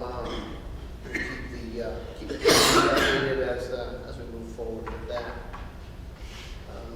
Policy, Greg. Just to clarify, Superintendent Banana, we do not need to call this a policy meeting for any of this stuff, right? Okay. No updates. Okay. Building, Mr. Burgess. Okay, yeah, so the building subcommittee meeting took place. It was a productive meeting. We got some updates from Mr. Estrella on closing out of some projects. So the tennis court and the parking lot have been completed. The security camera initiative is still in the works. We're just waiting on some back-ordered equipment. We talked a little bit about the concession stand down at the stadium and perhaps an initiative that might take place with that. The gym doors have been installed. We're just waiting on some final hardware on a few of the doors, but that's essentially complete. We also talked about the MSBA, and we were going to monitor for eligibility and any potential projects or opportunities that we might qualify for. We also had a brief discussion on the capital improvement plan, and the building subcommittee members are going to take a look at that plan, and each member is going to prioritize. We're going to come back and talk about that at the next meeting. And then we had the opportunity to be joined at that committee meeting by the Warren Fire Department. And it was a great presentation by them. The Warren Fire Department is exploring the opportunity, and they were asking our permission to be able to build and install a fire tower on the property here at Quaboag. And this was a fire tower that they would use to accelerate some of their training for the Fire Academy program. It was being talked about potentially being in the back of the student park in the woods, where they would be able to train the Fire Academy students on different life-saving and different firefighting techniques that they're not able to do right now in the classroom. So they came prepared with a great presentation, a lot of information. They had building plans, and they're exploring looking for funding, not from the school. They were just wanted to bring to our attention and ask if we would be opposed to allowing a fire tower on the property. The building subcommittee was unanimously in support of the initiative. We think it's not only a great opportunity for the Fire Academy and the students, but also a great opportunity for the Warren Fire Department to be able to have this training facility, training structure. So we thank the Warren Fire Department again for bringing it to us as an opportunity, and all that they do for the Fire Academy and the students here at Quaboag. Our next building subcommittee meeting will be in January. There will not be a December building subcommittee meeting, as we are canceling that to focus on the joint meetings with the towns to discuss the budget season. So that meeting will be on, next meeting will be January 9th, 6 p.m. here in the library for the Innovation Center. So the Regional Agreement Amendment Committee was supposed to have a meeting tomorrow. Unfortunately, that meeting did not get posted in North Brookfield, so that meeting was canceled today. The dates for that meeting coming up is probably going to be, I threw out 3 dates, December 6th, 7th, and 8th. So I'm just waiting to hear back from the committee members to see who can attend what dates. So we'll keep you updated on that. Special meeting with the school committee, going to subcommittee. Jay, you already talked about that. So that's on the 14th of December at 6:30. Is that in the auditorium or is that here? I would think in here. Okay. I would hope in here. I think it'd be a little bit more personable and have a better conversation. I agree. Okay. Can I ask, along with that, I know, I think we received information, going back and forth as to requests from the school committee to Selectman Warren for information and vice versa. Have we taken care of our end as to the things that they were looking for ahead of time? Yes. Yeah. So I sent them all the past 2-year audits. They were sending an email to the entire group, which I felt was a potential violation of open meeting law. The collaboration went back and forth, so I just replied to the chair of the select board personally. So and I got a response from him saying thank you. So so they're good. So all the information has now been forwarded? It has been forwarded off to them, so it's in their hands to digest and start asking questions. I had said if you have any questions, feel free to reach out to us. Reach out to the budget committee or us, and we'll try to answer them to the best of our ability. So Did that go to both towns, or just to? I believe it went to David Dufresne, and Becky Acera was the West Brookfield person that was on that email chain. I don't believe there was anybody else from the West Brookfield side that was on that. I know it was all of the Warren selectmen, and it all seemed to be on the Warren side, but Becky was part of it. So I will reach out to David and ask him if he's forwarded it to, for Becky to transmit it to the select board and the advisory committee. I don't even know if the finance committee and Warren got a copy of it. I mean, it was just, it was a request from the select board, so it went to the select board. What they do with it, I guess, is on them. So, You said it went to Dufresne and to Becky? Yeah. So have you received anything from them that was promised for us? So I did receive, and I thought it was the email prior to, that went to the full committee, basically stating that, you know, the requests that we had of them, you accept minutes, so. It should be in that email chain. If you don't have it, ask me. Terms that how it was, with the statements that were made about special fund group, or groups of funds or slush funds, was not directly stated by anybody. But was there any in there, unless I missed it, a list of items to discuss or concerns? No, that was not the yet. Because there was two items, there was the minutes and then there was the list of concerns, so we can start prepping and getting that ahead of time. And we haven't received that yet. Yeah, I think if that's the topic of the December 14th meeting, Well, we should I think it will be. We'll circle back with, Yeah. with them and find out what exactly. Now, maybe they're waiting, you know, digesting the audits. No, because that's, I mean, to be honest with you, I think that's what part of that meeting's gonna be, is set up the concept of that there's specific topics. Like one of the ground rules I was hoping we could talk about is, we need to have an idea of what we want to talk about from an agenda standpoint, and that way we make sure the data's there. It's not, oh, I don't know, we'll go find it, so that way we have it, having a legitimate discussion. Makes sense. That meeting is December 14th, or what time? 6:30. And I believe we had talked about posting it as a full school committee, so anyone who wants to come can, so we're not, violating laws, same as we suggested that the towns do the same for them.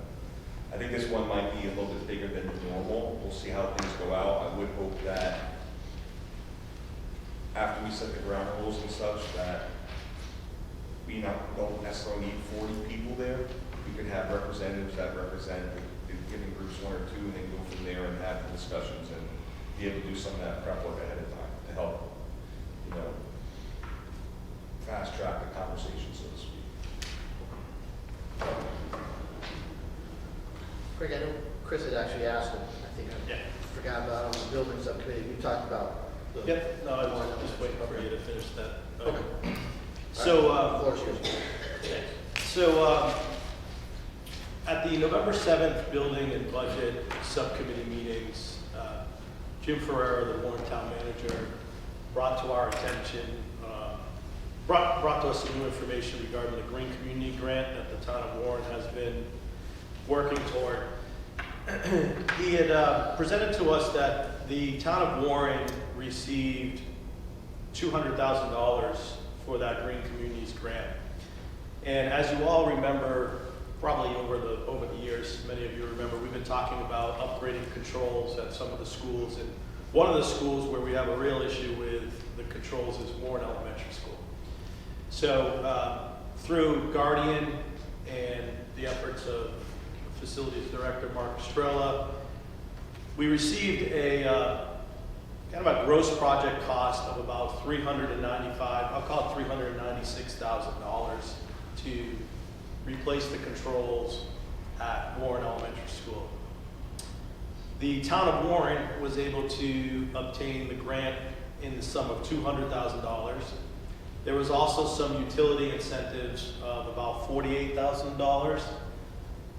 And the town of Warren also said that they may be able to apply some solar credits, roughly in the ballpark of $20,000 to $25,000 potentially, which would leave an outstanding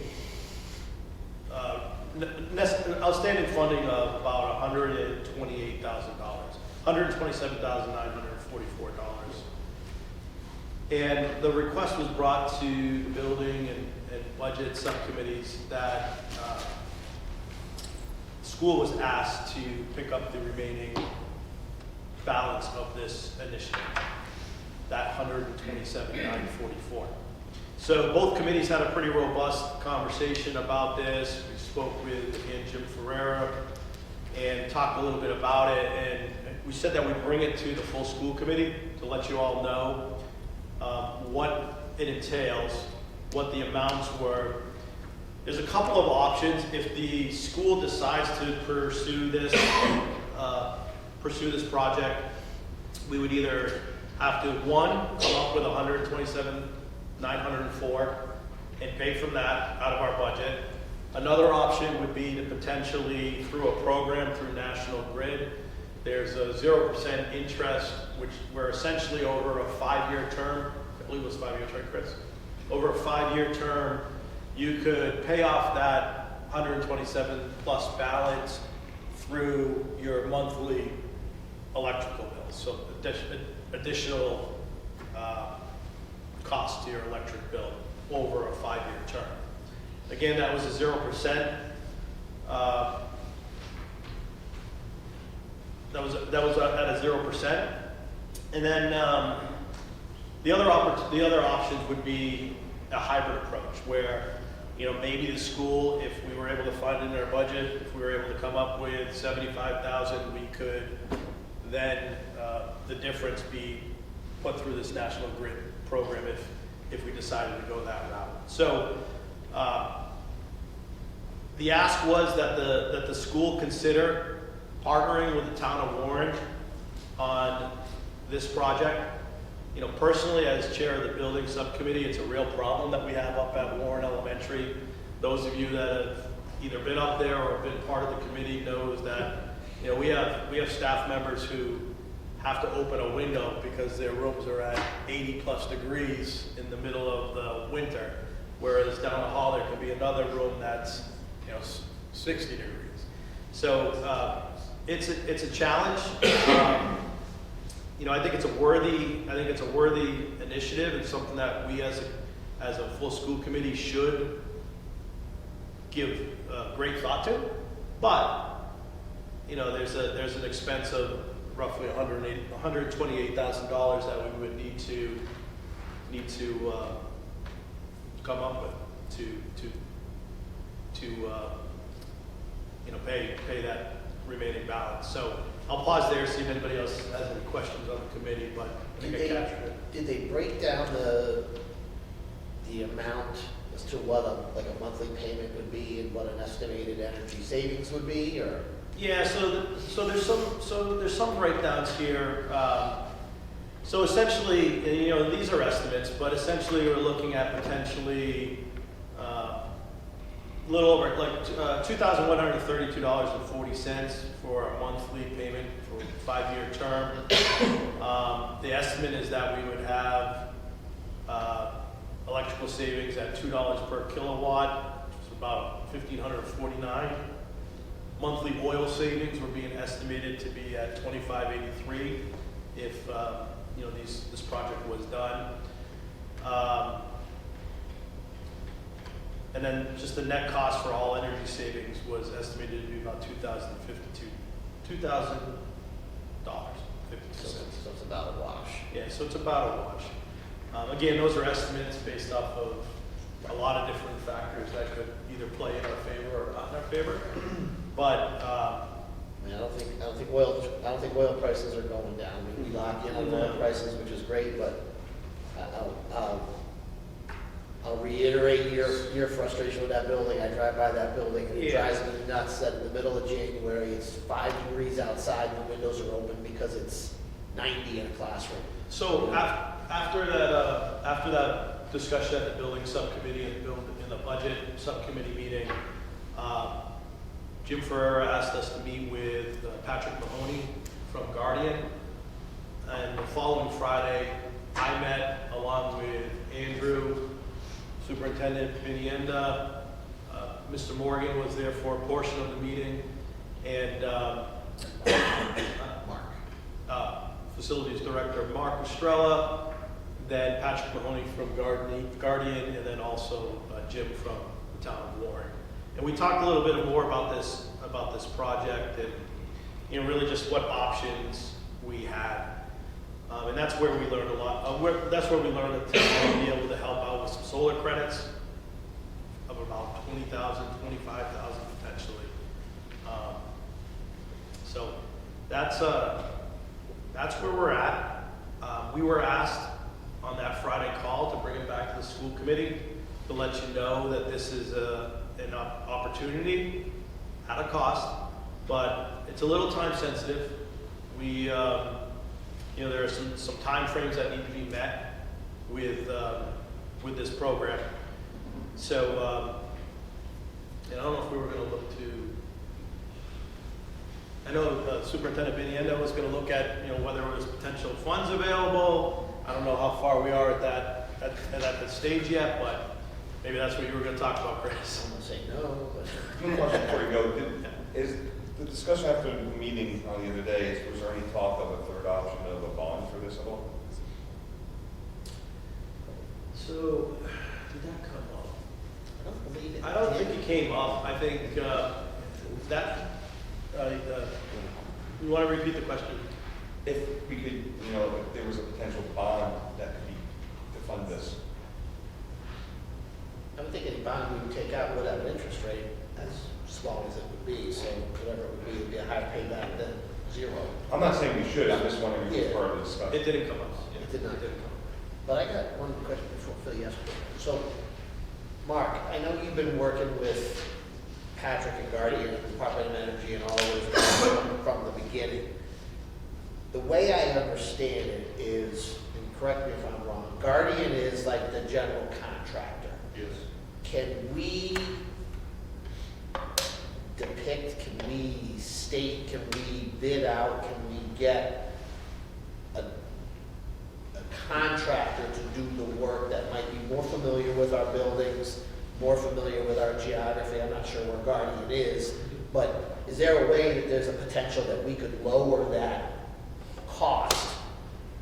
By Guardian still I mean, they maintain the project, but the subcontractor that they would use would not be, whoever they use, it would be somebody of our choice. So there is a way that there's a fighting that you have to fight, because no matter what, Guardian is in control, because it's through the state. And because they're part of the state, I forget what the wording is for. Like a state contract. There's no bid, you know, they don't have to do a bid, they can use whoever they want to do the contract. You can, I believe, push the issue to use your own person or people, but it still has to go through Guardian to a certain extent. Would there be a cost savings? There's potential for a cost savings, yes. Are we behind the 8 ball right now in time frame wise? Definitely. I think that there's a potential of losing the opportunity if we don't do something. I do see that potential.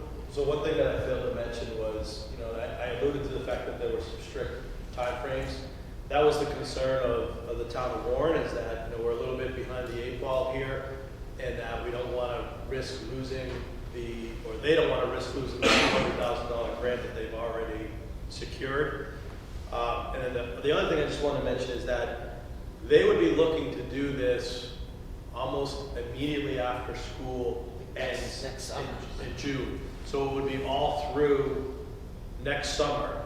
So Mr. Slattery and probably Madeline, be aware that if we do proceed with this project, it's going to have a little bit of disruption to your building and potentially the programs that take place up there over the summer. So that's what they would be looking to do, is start almost July 1st, call it, and it would be right through to the start of school. One of the questions that came up was, well, what if we're running behind?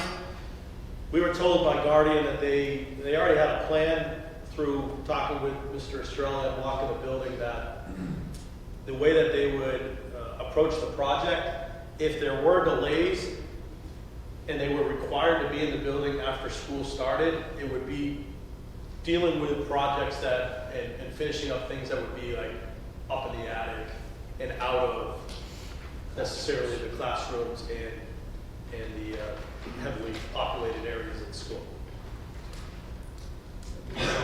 I've never dealt with Guardian, and I don't believe that anybody else in this room has. West Brookfield was prison, correct? Well, so there again, we still have that unknown of who they actually are. Yeah, we can talk and walk the walk, you know, can they walk the walk? That I'm still unsure of, and that's something that we have to take into consideration. The only thing that bothers me a little bit on the presentation that they gave us in the packet we have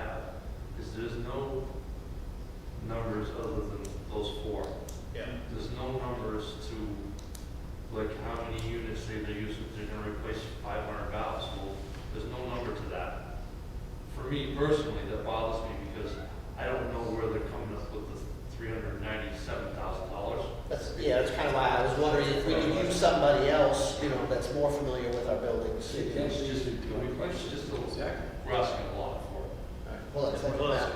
Mark and I have talked about this, at least exactly where Mark is talking about.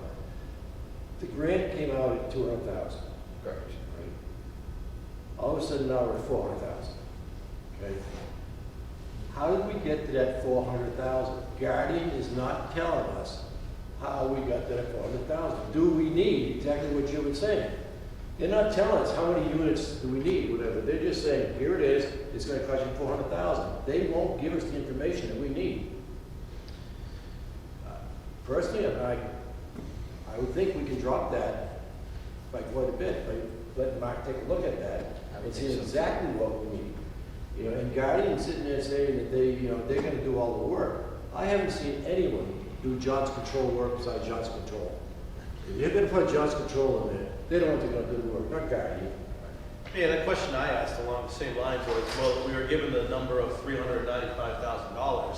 In this day and age, with the cost of labor, the cost of materials, like what guarantees do we have that it's going to come in that budget?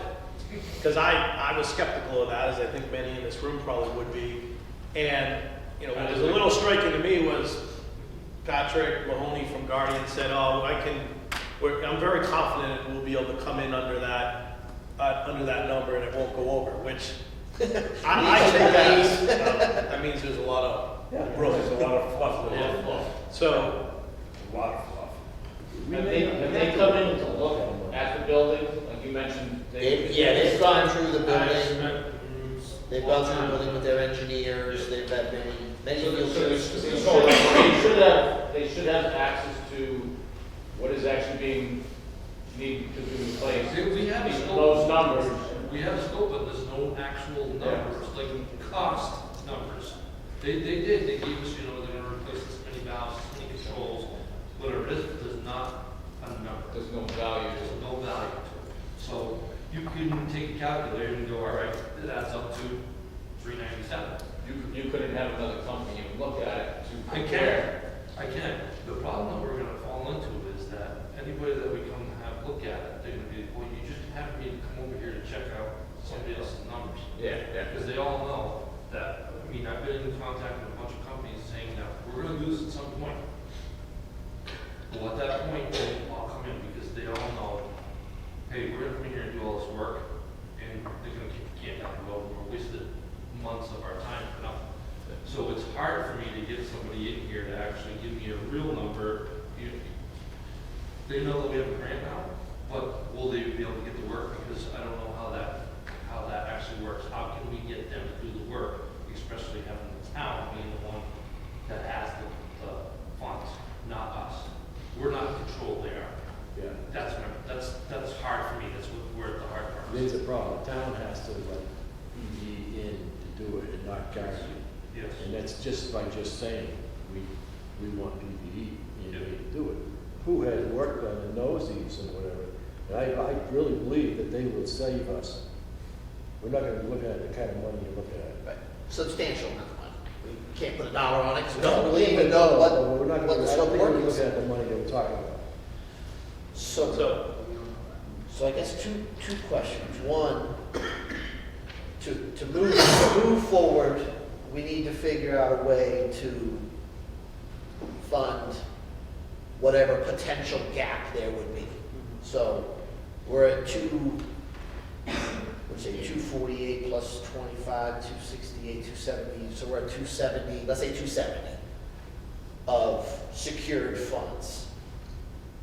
Whatever the balance between the 270 and the actual bill to go through. But yeah, let's just say we use general contractor B. We would need a way to fund that portion, which I guess would be through that national grid. That's a program that can be. It doesn't have to be applied for specifically for Guardian, right? Well, that would be a question. I don't know the answer to that. I don't know if we would, I would assume because it's National Grid, we would be able to. want to know if that 0% through National Grid was still. So, Phil, when you were on the West Brookfield Select Board, did you guys do anything like that in West Brookfield through National Grid, or? Well, we did the town hall and we did the green community grant, you know, and this is what I'm saying. We had prison and they wanted to do it, and we said no.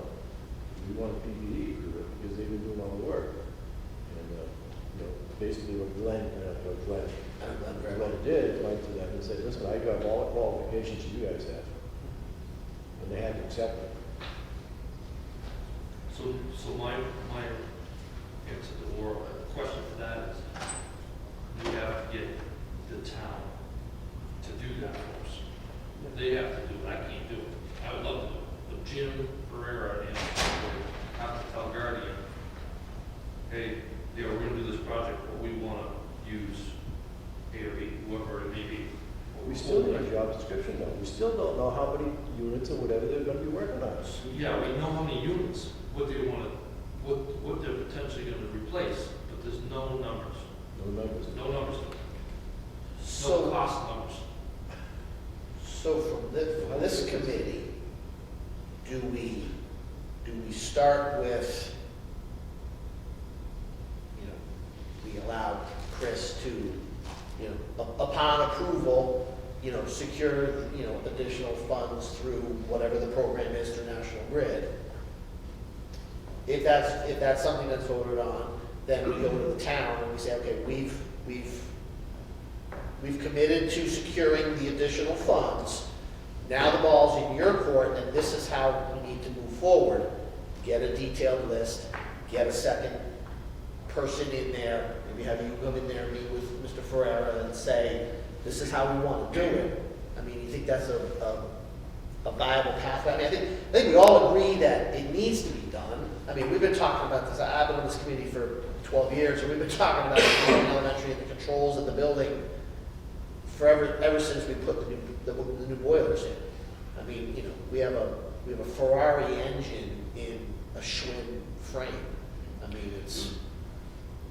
We might as well secure the funds because we don't know if we're gonna need it all, but let's secure the funds. Let's give it to Chris and find out, let him do his thing and tell us the best way to do it. Has there been any have you looked into that yet? Are there any funds that could be applied to this that we? Well, I mean, Are we gonna first have to of all, finance all How 100%? about that grant person? are you talking about from the budget? Yeah. Because Is it all right if I speak? Yeah, go ahead. I know I was waiting for the period afterwards, but I just don't want any votes or decisions to be made without asking a couple of things. I had asked when this first came up if I could read the grant proposal. I know you had the presentations and you met with them several times, but did anyone read the actual grant proposal that they wrote to the state? Because in a grant proposal, if you're not going to be able to fund something fully with the money they're giving you, you have to say where you're coming up with the other money. So what did they say to the state in order to get that money? Because right now, the town wouldn't be putting anything into it, they're putting the grant into it.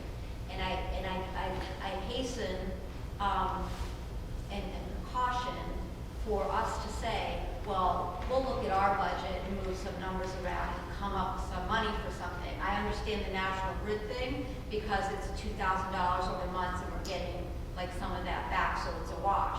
But it would not, I don't think it would be in the best interest for the schools or the schools committee to say, well, we'll come up with some extra funds in our budget because that makes the town think we have a pattern. Makes them think we don't really need what we ask for when we go to the committee. And we laid off people and cut jobs because we didn't have enough money.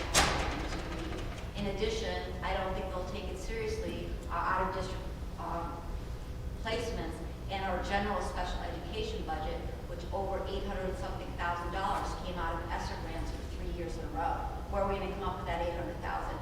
So I like the National Grid idea, but be very wary of committing to funds unless you've read that full grant proposal and what they said to the state. So Andrew and I, all the points that you made, Andrew and I made to Jim and the others in that call that the budget just with the cuts that we've had to make and where we're at, to be able to fund this initiative, so we'd have to look at other options. The challenge that we have, and I find, is that we're not in control of this. The town of Warren is in control of all this whole grant. They're just asking us to fund the outstanding balance on the grant. But we haven't been involved in any of the grant writing process. We were just updated the other day about it. Yeah, so I asked to see it when I was asked to meet. I don't know if Brett was still here or not, or when he just left, and they never showed it to me. Yeah. So I just, when I write a grant, I have to talk to the principals and the teachers to tell them all the requirements and what we're really getting into, because the money isn't free, they expect things from you. So what's in that grant and who would be responsible if the cost goes over what they're telling you in their presentation? Is it in the grant that the town would cover it, or are we written into the grant that we would get the money for them and then we'll cover all the extra costs? So you need to look at that, what we're committing to when we haven't written the grant and we don't have it in our possession. It's one thing to hear a presentation, but you have to see the actual proposal and what they committed to and if they committed us to anything. So would that be in the grant application or the grant award? It would be in the grant proposal, the application that they wrote, which I'm assuming the town wrote. I'm assuming the town manager wrote, since we didn't have a grant writer before that. No. It's public knowledge, because it's a town and because it's a state grant. I don't know if the town manager did or if Guardian did on your behalf. Phil, do you know if Prison did the grant right, or did we do West Brookfield when they did that? Do you know? Basically, it's run by the CNA. Oh, yeah, CMA and the PCR. Yeah. And they come in, because every town belongs to that, and they just come in and say, listen, the green community grants are out here. You're eligible for X amount of dollars. Yeah, that was Faye, I have the name. And then the town just picks it up and says, what do they want to do with it? They can put it into the town buildings, they decide to put it into the elementary school. So Andrew, should we perhaps proceed, authorizing Chris to secure the funds for National Grid pending maybe review by legal counsel? I would say through legal counsel, through getting past the application and the award, through that, if you don't mind doing it, and you know what you're looking for. But I think, to Craig's point, if time is, if it's time sensitive, and they want to start this work in 6 months, I don't know how time sensitive is, The other thing is the grant proposal should have a timeline in it.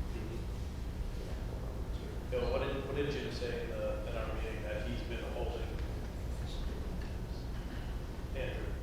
Yeah. He was basically talking with.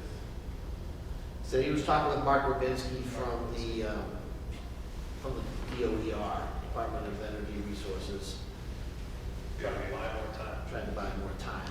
I don't know if I necessarily agree with that or not. I was trying to look through and see if I had a copy of the actual. So, in closing, so the ask of us was to bring this to your attention. We were asked to support the project, in which Andrew and I said, and Jay, I think was initially part of it, said, we can't do that. This is a full school committee discussion. Anything that would involve funding would have to be voted on by the full school committee. So they had asked us to take it back to the school committee. And it was stressed to us that timing was of the essence. It was very time sensitive, and they wanted a decision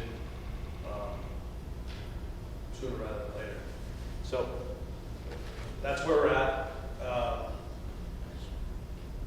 I would say one thing though, I'm sorry, I don't want to cut you off. I think after hearing what Madeline said, I do think though the next course of action needs to get that grant application, and without a successful review of it where it makes sense, almost like from a legal document standpoint, that's going to be a no or no-go for us, I would say.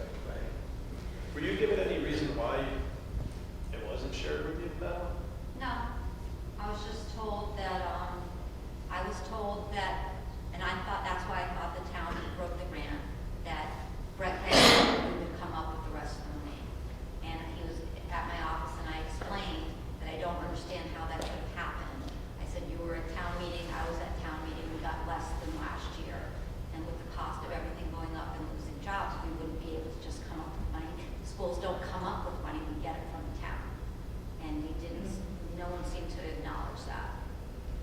It's also unfortunate, I'm sorry, so I was gonna say, it's also unfortunate that we're at this, 11th hour concept for this decision, since we've been starting this last spring. We talked about this, and there was no movement on it all over the summer and stuff, so that's a little discouraging a little bit. Sorry, didn't mean to interrupt. That's right. So there's a number of things. First of all, this is a net zero cost to us. So, I mean, that's how we can afford it, is they're showing us that after the $2,100 monthly payment, we're still gonna save $2,000 a month. So, you know, by using National Grid's program, I've used it in other districts. I mean, typically what it is it, you know, you get like lighting upgrades and stuff, and you get this interest-free loan, and it's $500 a month, and lo and behold, your savings are $500 a month, so you're breaking even for a couple of years until the loan's paid, and then you're in the money after that. You know, that's how they typically work. The question here is, you know, where do they get these calculations from? Because these numbers are great, but, you know, the secret sauce is what they use for assumptions here. You know, we don't know what they're using, how many kilowatt hours we're using to apply to get this, you know. That's the kind of stuff we have no idea what they're saying. So I do know that in the beginning, when this first started, they came to the district and they asked for, you know, X number of years of electric bills for the elementary school. Okay. And that was provided. So I'm assuming that's how they came up with the kilowatts used. Mm-hmm. Obviously, the pricing changes, but we're using 1,000 kilowatts a month. Whatever today's going rate is equals $2,000. So I do know they did that, because when they did they asked for all three buildings in the district when we did it, because I remember that was a little bit of a round and round trying to get it. So and that's the way you want to do it, obviously. I would love to see these run again with more current cost numbers. For example, I mean, I don't know what they used for our current electric rate, but as we know, it's doubled now. So again, I'd like to see this updated. You know, whether or not they can do that or will do that is, you know, remains to be seen. But it would just be nice to see. But, you know, I mean, they're showing a $2,000 savings per month after we pay the $2,100. So it would seem that, you know, at worst, we break even, and we end up with, you know, more comfortable classrooms for the staff and the students, and then 5 years down the road, we're much better off than where we were. Again, I think we should push them for, you know, show me the secret behind these numbers, and also, like Mark said, I mean, what exactly are you doing here? You know, we need some kind of a budget other than just, well, this is what it's going to cost you, and we'll tell you if we came in under it. You know, I mean. right. So I think a four-pronged approach. I'm actually working from home tomorrow, so I'll go to town hall and I'll find Mr. Ferreira and I'll ask him for the grant application and the award. I have a copy of the award letter. Doesn't really say anything, but the actual grant application. I think we need to have a conversation. I don't know, maybe Chris, between you and, you know, either Patrick from Guardian or, you know, Mark Robinski from DOER, to discuss the actual formulas that they used. I think we need to figure out, maybe through Guardian, a scope of work. I would love to sit with Chris. We have to have that. And then obviously, it's the national grid, you know, the national grid aspect of it. So, question. Can I make a suggestion? I agree with what everybody's saying. We need more information. Should we be putting this on the agenda for the December 14th joint meeting with the town? Either before with our own budget meeting, or when we actually meeting after that meeting with the town? Because there's a lot of moving parts here, and we need all parties at the table, I think, discussing it. I think the minimum at least has to be at the budget. By minimum. Minimum is part of the budget meeting at 5:30. We want it.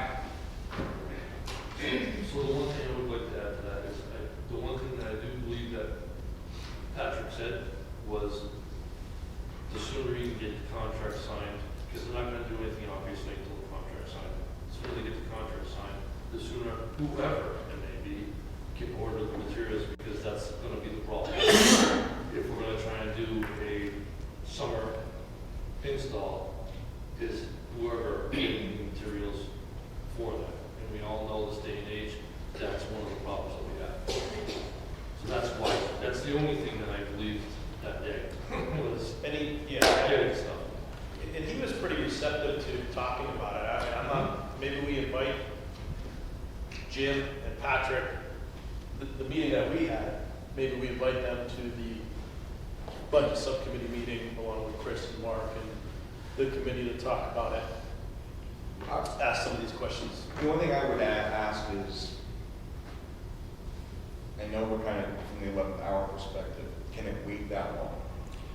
That's why I say me, Chris, So the board of selectmen meet, I believe, like every Thursday in Warren. Do we ask to be put on the board of selectmen agenda and discuss Well, it? You know, at the I'm board of thinking selectmen? maybe that's a good idea, but from what I'm hearing from Craig is saying that this is more of like a working session, deep dive into the technical aspect of the work, which might not actually get accomplished at that meeting. So that's what it sounds like to me. I don't know if it's something, Mark, you can have that meeting with or without us, whatever makes more sense. well, and ask, if me and Chris call them tomorrow, I'm gonna ask the question of, hey, is there, What you're saying, Jason, I think we should just, my personal thought, agree that we will fund the money, and then let's fight it out the rest of the way. You know, go to the town and warn, yes, we're gonna do it, give them the yes answer, and then continue on. Did they get their answer? Let us continue on. How we're gonna do it. So do I hear a Commit motion? to securing the Yeah. $125,000. And then the thing, you know, take out the thing. But make sure, well, I think you gotta make sure you have that number before you commit to securing Well, just let's any commit to a number. Well, we're just gonna commit that we'll. Commit that we'll fund. That will fund, whatever that, we don't know what that number will be, we'll make that known. But then it could be even way more than what this 127 was you were just talking about. No, because they. Well, they made it pretty clear that it wasn't gonna be above that number, Yeah. so, I mean, Nobody knows. That's Nobody, the- no, nobody that's- knows, no, but, that's- I mean, that's- you gotta hold somebody to their word, but I mean, maybe the response is, if it goes above. not to exceed. That's what I would say, The not town, to the exceed. town will absorb the difference. Right. Out of their budget, I don't know. Madeline? Exactly what you were just talking about, that number should be in writing, and there should be signatures on that number, and it shouldn't go above that number. So before you agree to anything, I would find out that number, and then make sure that it's signed and it's a public document, if that's all we're coming up with. And I would also make sure it's clear that it's not just coming out of the budget, that it's a wash kind of. Yeah, I mean, it definitely has to be in you know, Yeah. executable document, Yeah. contract that has terms and limitations, And and it's then not. I will read through whatever contract they're talking about. Are they asking the town to sign the contract, or are they asking us to sign the contract? Well, it's the town, this is on the town. they're waiting for the town to sign. So it's like the town's having a contract with them and the town wants to have a subcontract with us. So they have to pay. Pretty close. I think we need the project moving forward, as it's a building that needs this taken care of. And we had pushed to try to use the green communities with the town to do that stuff. My concern is it sounds like they're quickly throwing it last minute on us. But there's a lot of stuff that we are taking a risk on that we're not being given all of the answers to make a appropriate judgment call on that risk yet. So I don't know if there's a way to support it, but without even, with saying that we need to see more information before we can support a financial number. Because the financial number we're supporting seems to be just a random number thrown out there. And that if we can see more information as to where the complete 400,000, where that 127 is coming for us, if we can see more information as to where that's coming from, then we can support a number. But right now, all we can do is just say, we support moving and trying to get this moving forward. We can't support the funding level at this point. Well, I think we need to, I kind of disagree, I think we need to figure out a way to at least move it forward to the next step. The funds have to be figured out in some way, shape, or form. So, I mean, I think Phil had the wording. I don't know. I heard almost a motion come out of you. I wasn't quite sure. Just in that we were talking You know, I think we don't want to hold up the towns from moving forward. You know, we have some information we have to get. You know, I don't know if you're asking for us to vote on this tonight or not, but, you know, I personally think I would be comfortable, just my own opinion, saying that we would be willing to fund through the National Grid up to, you know, the $125,000, not to exceed, based upon answers to some of our questions. A successful review of the Successful grant, review, however that needs to be worded, maybe have Russ even write it out, so the scope of work, whatever it might be. So that we're not holding up the project, or we're not holding up The process. but we're not committing necessarily to it until we get some answers, due diligence and stuff. And heck, maybe Garden would be more willing to have those conversations if they know they're going to. If they know it's coming, right, and if right now, it's, I mean, to Mark's point, I mean, and historically, the Quaboag district, you know, goes out for a quote, gets a price, never does it. 2 years later, goes out for a quote, gets a price, never does anything. Gets to the point where, you know, they just stop quoting. So, Question. yes, For the gym floor project at the elementary school, yes. did any of that get funded by the school district? So I believe that's a bond, right? That was through the time. That was all That was all through the town. What about the windows and doors project at Warren Elementary? Well, that was primarily MSBA with the balance through the town. So Warren paid the balance for that project also. Well, I mean, we pay the balance, but funded by, It's another bond, both of those were bonds. right, Yeah. funded by the town. So both of those were Both funded of by those were, residents of Warren. both of those were articles Neither on of town those- meeting. Neither of those were funded by the residents of West Brookfield. Correct. So what's the difference in the gym floor project, and the windows and doors project, and the controls project at Warren Elementary? Why would the residents of West Brookfield help fund that if, I mean, that doesn't seem like the standard practice? I think. And like Madeline said, I think she hit the nail on the head. We don't come up with funds. We can secure funding, but we don't come up with funds. The towns pay the funds to us. They give us the funds. So they're asking us for funds. They need to give us the funds so that we can give them the funds. I think that's the And then securing West of- Brookfield, and then West Brookfield residents end up picking up half the bill, or 40% of the bill, or whatever.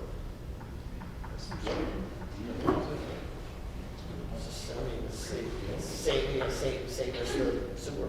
And it might even be written in the proposal that the town is gonna come up with the funds.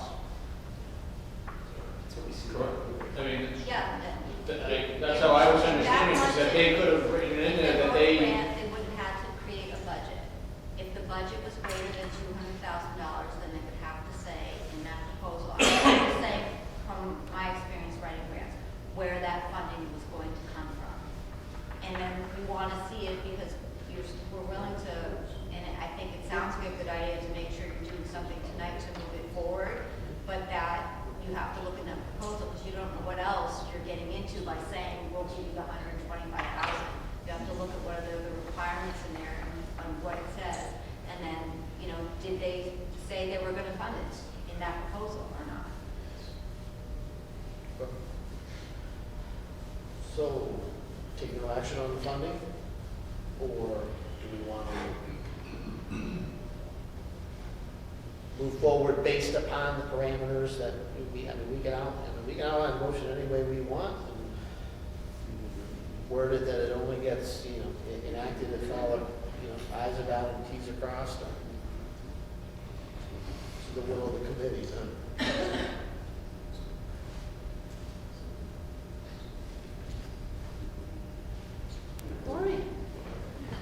I don't know how long you've been raising your hand over just a few things. So the million that we're talking about, that Chris was speaking about, would probably be where that money might come from. The issue is, though, that there are other possible things that need to be fixed that you're gonna have to pay for, maybe before the end of the year. Such as, for example, we heard today that MSBA is not gonna fund any more projects except for their current core projects, possibly through '24. So the window and door project at West Brookfield, there is no grant for us to apply for MSBA in '23. That's because the cost of construction has gone up so high that they only are gonna be able to fund the core projects they currently have. Saying that, today we walked around and looked at the doors. You can see light through many of the doors. So Mark and I met today about, are we gonna have to come to school committee and say, we're gonna have to try to fund some of these doors being fixed, because they're not gonna make it through '24. So there are some possible other things that we may have to come forward and ask. Or maybe, as you said, we ask the town of West Brookfield for that money for the doors at West Brookfield. So the only thing I worry about if you did the full 125 is that we wouldn't have the money then for some of these other things. It seems like the National Grid offer is a good one, interest-free. So why wouldn't we give the least amount of money, maybe 50,000, based on, first of all, we're gonna look at the grant, and authorize something like that, so that that's a good faith amount. We're still giving us a healthy amount to hold on to in case we need it. And take, right now, National Grid up on that really generous offer that they're offering. You can always give more money, as they said to us when we met, right? That we could start off with an amount, if we have extra, add it to the balance afterwards. My suggestion would be that we would go for the full 125 at this point, because you do have some other things that you're gonna have to look at paying for. That's just a suggestion. One other thing about this National Grid program, there's no penalty for paying it off early. That was one thing that I thought was a good option. If we did do this and for whatever reason, we suddenly came into some unexpected. Saving twice as much as we Yeah, thought or we're we saving were. twice as much, or school choice goes through the roof and we use some, however it may present itself. If we chose to pay it off earlier, there'd be no penalty. So I'd like to make a motion to authorize. Oh, sorry, Madeline.